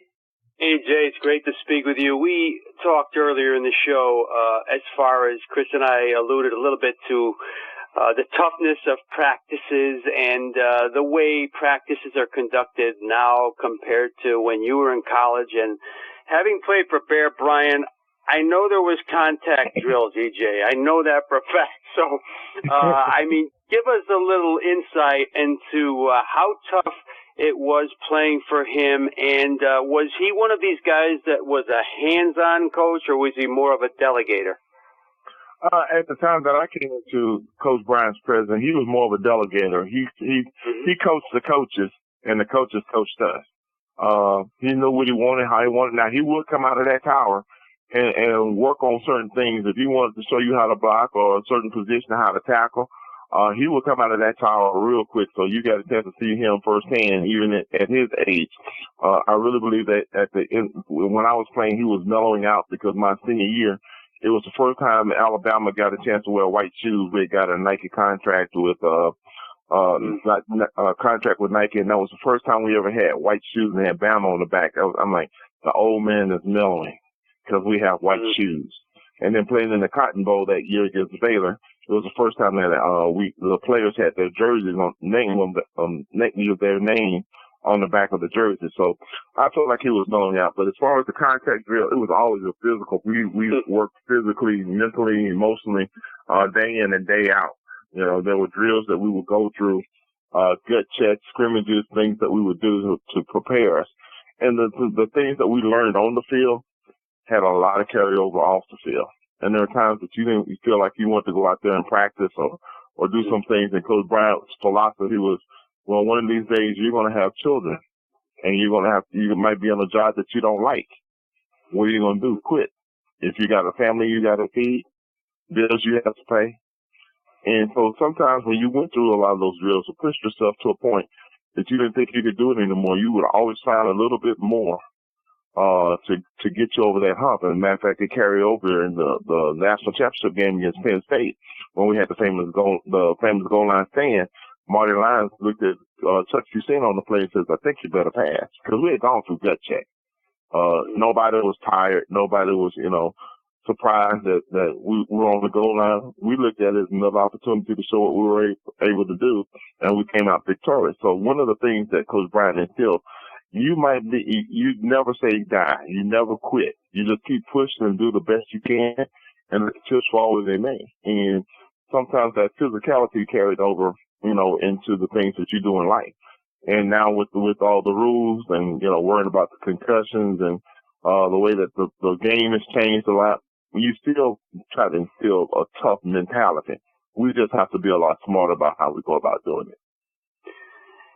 And you being a first-round draft pick, EJ, we always know that there's pressure on first-rounders no matter where they fall in that first round.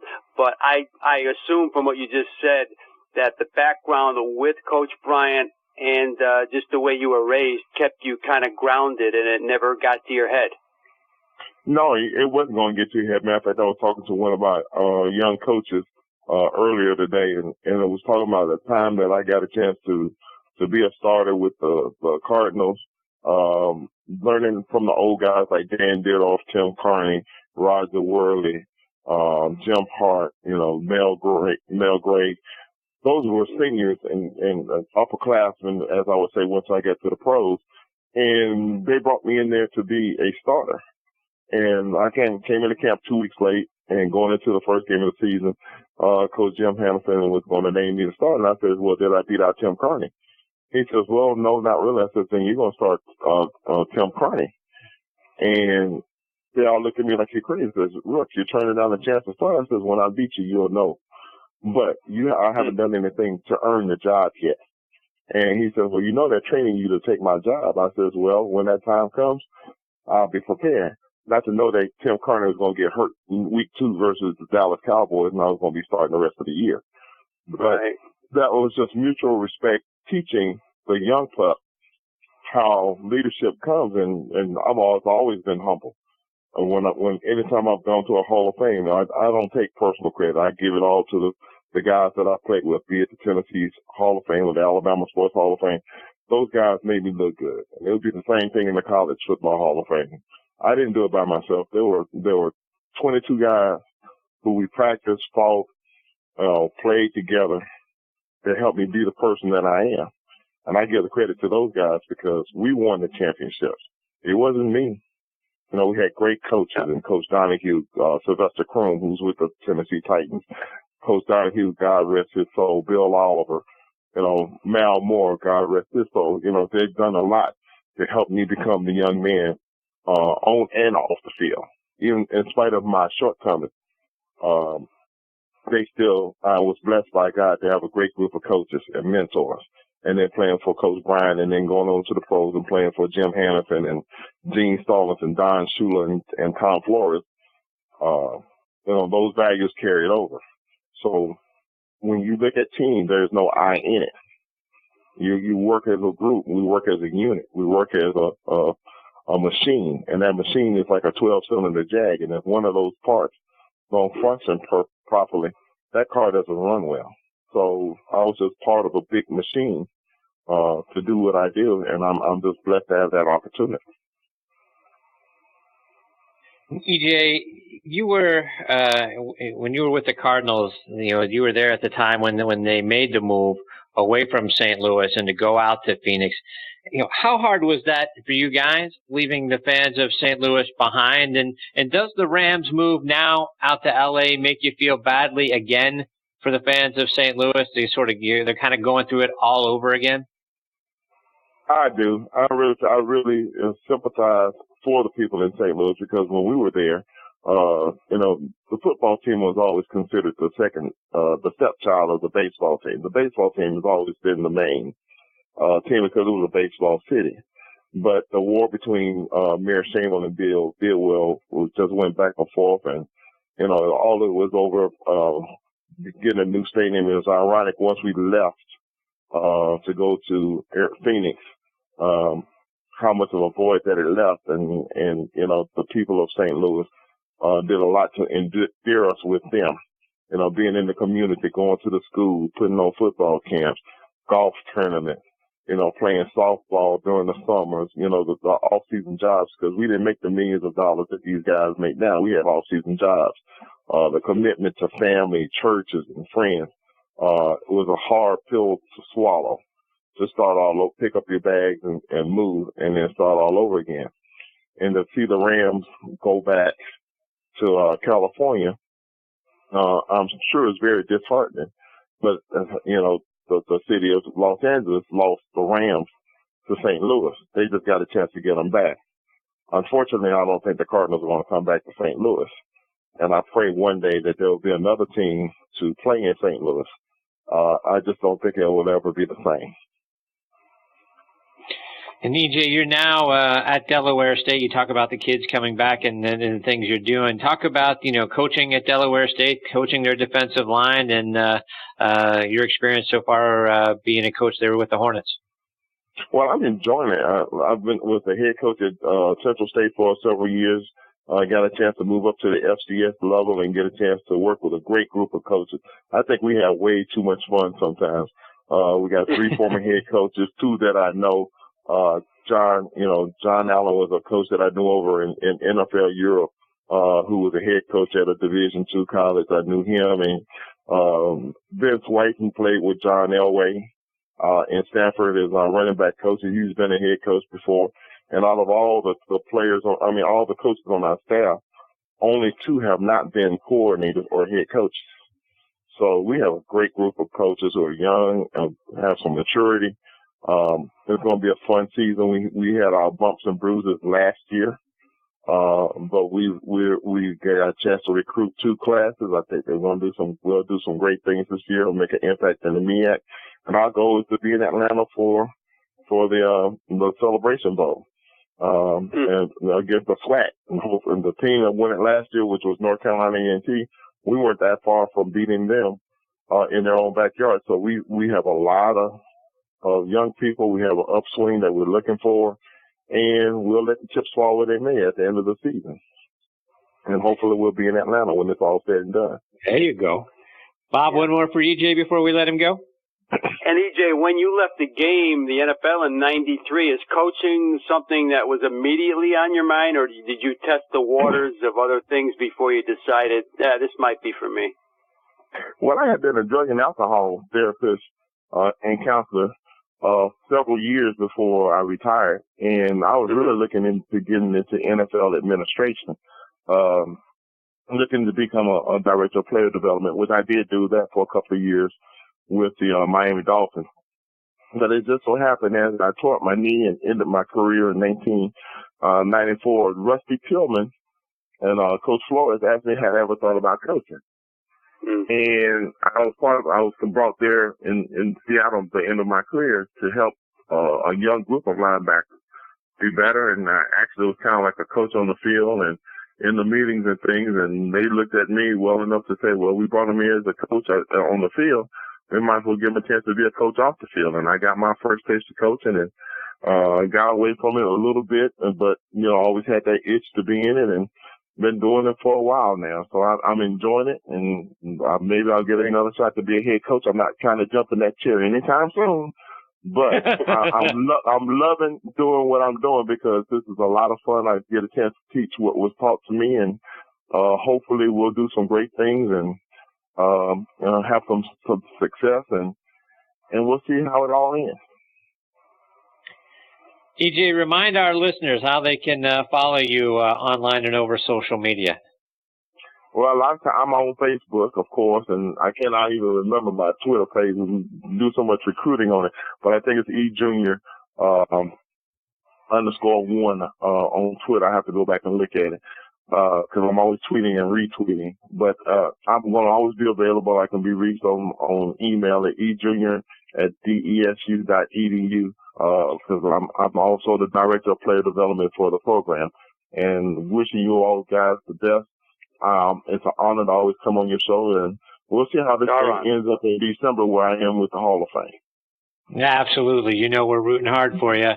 So hopefully between now and then, Delaware State takes a big step forward. Their defense looks really strong, and we get a positive outcome on this College Football Hall of Fame. We'd love nothing more, EJ, than to be able to celebrate with you here on the air and talk about your induction into the College Football Hall of Fame. Richly deserved. Thank you, Chris, and thank you, Bob. Anytime. All right, EJ, take care. All the best to you and your family, my friend. All right, many blessings to you guys. Good night. Thanks, EJ. Good night. Bye-bye. That is Alabama legend and former Cardinals and Dolphins linebacker E.J. Jr. And Bob, you want to talk about a guy, and we've talked with E.J. about his trials and tribulations in the past, and he's, rose up from them and made his way back. There's certainly no one better. And we've talked about, E.J. in conjunction with Tony Collins and Tim Worley, who are all, wonderful friends of ours now and that we think so highly of, and the teachings that they have now for young men. There's no one better than E.J. Jr. to get in front of, young kids, whether it's at Delaware State or wherever it might be, to talk about, how to get through those sorts of things, how to deal with them, how to, rise above them. And then the great things that he's doing now. It's just absolutely, heartwarming. And I can't say enough how much I am rooting for him to get into the College Football Hall of Fame. Oh, same here, Chris. There is no, I'm dating myself, but I mean, this guy I watched play at Bama while I was in high school. One of the best linebackers I've ever seen at the college level, and then that is it's attested by the fact that he was a first-round draft pick. Amazing. A guy, of course, when you cut your teeth under Coach Bryant, it makes you a different person, and he made that very clear. But he's exactly where he needs to be right now, Chris, sharing all this experience. And you could see why they won championships back then, because they were so team-oriented, and that's what he's passing on to young people right now.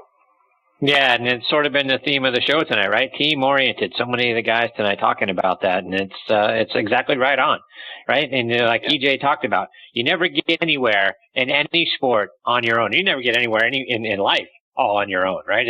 It's all about, the people that you surround yourself with, whether it's a team you're on or a team you form, whether that's your friends or the people that, you hang out with or the organizations you associate yourself with. But it's all about team, and it's collectively that you win championships. No one wins championship on their own.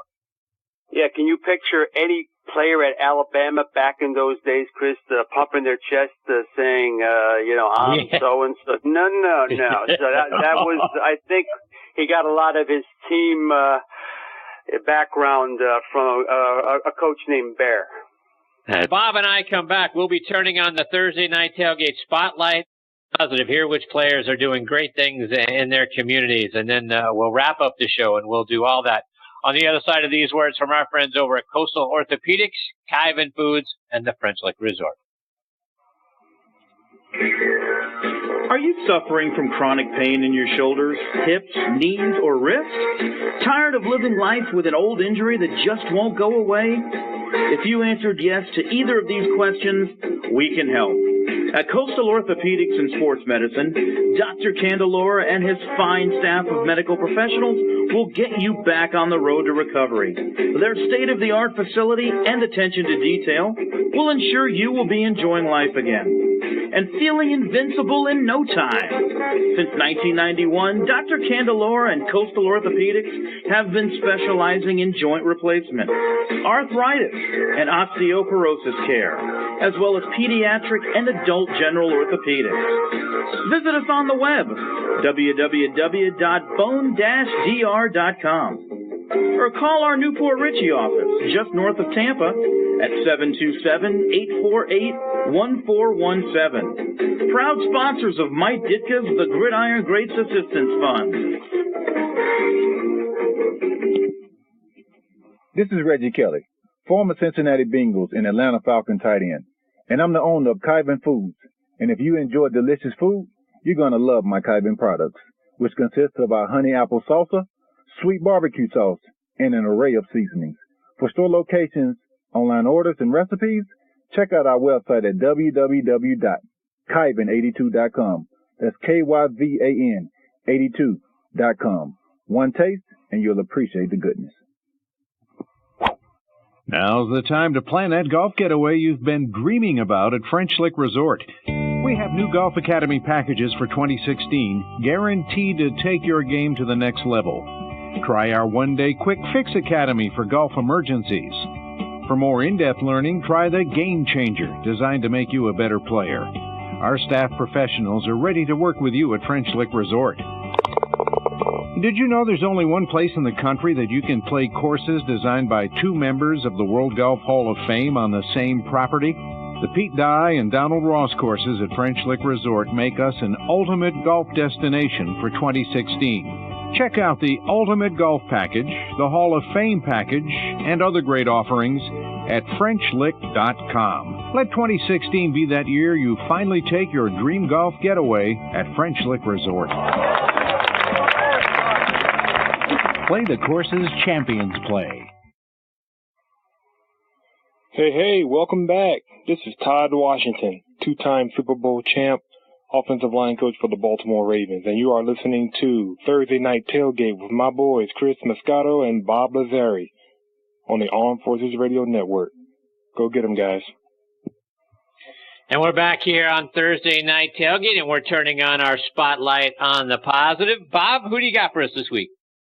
Chris, I got to give a shout out to one of your Steelers, Cameron Hayward. Yeah, I was reading about some of the things he was doing in the community, and of course, dating myself again, we all remember his father, Craig Ironhead Hayward, and who sadly we lost him to cancer in 2006. But it seems like he's doing things in honor of his father. First of all, what impressed me was when I read about his birthday last year. Instead of throwing his own party, Chris, no, he goes out and throws a party for kids that were in the child welfare system in Pennsylvania. And he's done other things. He's very, very involved in the United Way.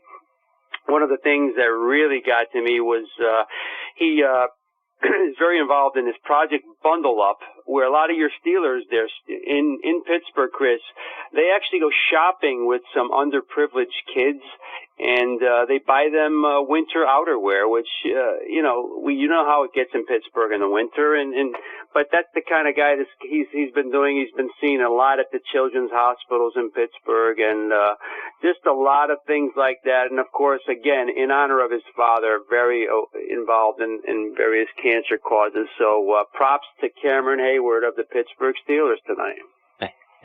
Thank you very much for that, Bob. Yeah, Cam is fantastic.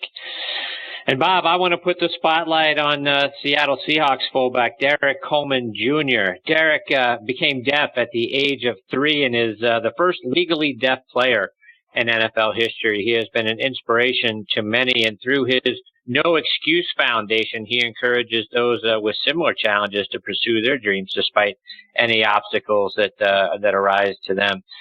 Derek plays by using a combination of hearing aids, lip reading, and hand signals. He was an undrafted free agent, despite rushing for over 1,100 yards and 11 touchdowns in his final 2 years at UCLA.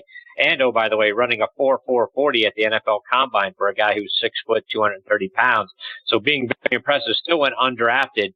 He's now the starting fullback for the Seattle Seahawks, beating out Pro Bowler Michael Robinson.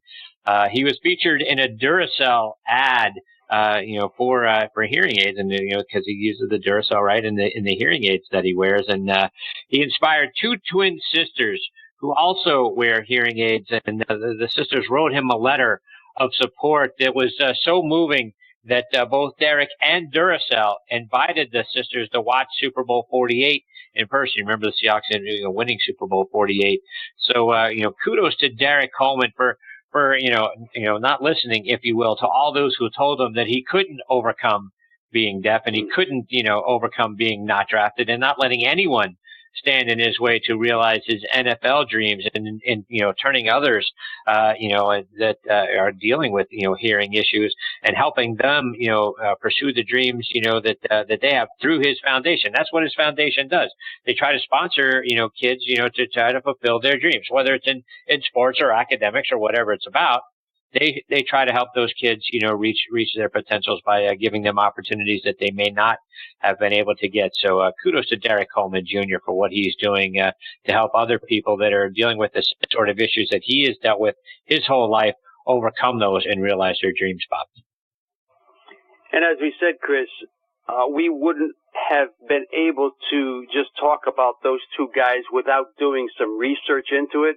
And there's a kind of a problem there because it's never publicized enough. We have to go find it. And, of course, the bad stuff, easy to come across. So that's the best part of, I think, what we do And the most fun part is looking up what these guys do, and we're just fascinated that they're not just involved in one thing. They kind of spread their beauty and wealth throughout the giving part of what they do, and it's tremendous stuff. And the problem I have with it is we have to go dig it up because it's not in people's faces, and it's our job to get it out there. Yeah, Bob, and you make a really great point there. And, we talk about it, during this segment every single week, right?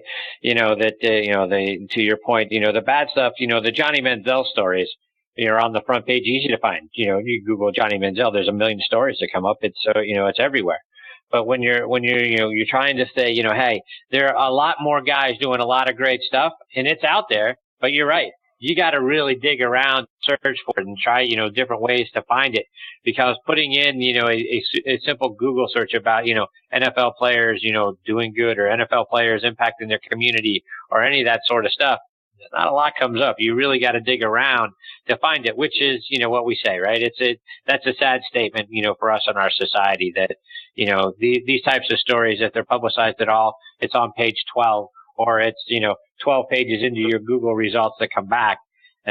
Meanwhile, when you want to find out, who got arrested for drugs or this or that or the other thing in the NFL, boy, those stories boom right up there when you do your Google search. So true, and we'll keep digging, Chris. I don't mind digging. That stuff right. Needs to be out there, right?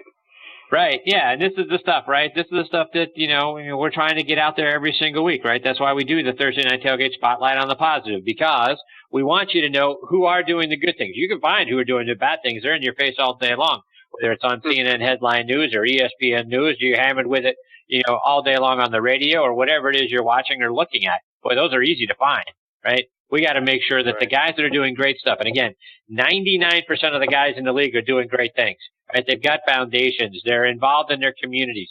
They're doing things, for people that are, underprivileged or less fortunate than themselves. They're doing things with food banks, around the holidays and Christmas presents for kids that don't, get to enjoy Christmas the way a lot of kids do. So they're out there doing those things. But, boy, you're not going to find that on ESPN, or you're not going to see that on CNN Headline News, but you're going to find out about Johnny Manziel every single day. So that's why you tune in here. The Thursday Night Tailgate Spotlight on the Positive. We're going to bring you those guys and the differences that they're making in their respective communities. Right. All right, Bob, it is time for us to put a bow on this episode of Thursday Night Tailgate. We want to thank again Mike Bass, Tony Collins, Dr. Stephen Novicky, Will Witherspoon, and EJ Jr. for joining us tonight. Bob, like I always say, my friend, the best part of Thursday nights is getting to spend a couple hours with you. No, same here, Chris. What's better than doing an inspirational show with a very good friend, and I thank you for your efforts. I appreciate that. Next week, friends, well, I'm going to be on vacation. I'm going to be down on Tybee Island enjoying the beach. So we will take a 1 week hiatus here on Thursday Night Tailgate. And Bob, being down there I love walking on the beach. I love looking at the ocean. When you're on a balcony overlooking seeing the ocean coming in and hearing the waves and all that sort of stuff. And I enjoy eating the things that come out of the ocean. But I tell you what, Bob, I'm not going in the ocean, right? I never go in the ocean. It's sort of, the minute you step in the ocean, folks, you become part of the food chain. So, I'm not going to give, the fish that I enjoy eating and the things that I enjoy eating, seafood, an opportunity sort of to turn the tables on me. I don't know about you, Bob. No swimming in the ocean for me. No, Chris, and we don't move as quick as we once did. So, stay near the shore and take in some of the other better scenery that's known to be down on the beaches in the South. I'm sure you'll do fine with that.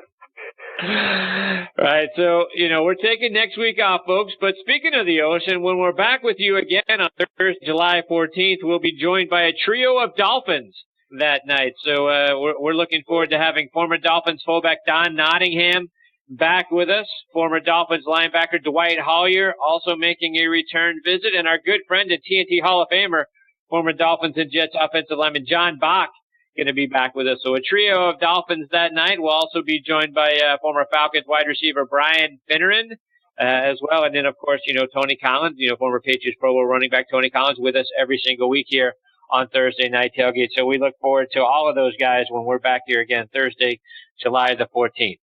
Want to remind everyone, how can you on social media? Well, we got a Thursday Night Tailgate Facebook page. We hope you go check out the page there and give us a like. That's very important to us as well.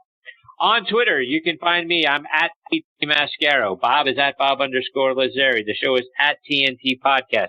We both have pages on Facebook as well. You can find me, Chris Mascaro, Bob Lazzari. We both have our own Facebook pages. You can interact with us there as well. Plus, you can stay up to date with who some of our future guests are going to be, and you can stream or download any of our archive episodes by going to our website, ThursdayNightTailgate.com. Bob, take us home, my friend. Okay, Chris, you enjoy the beach, and again, leave the flippers at home, okay?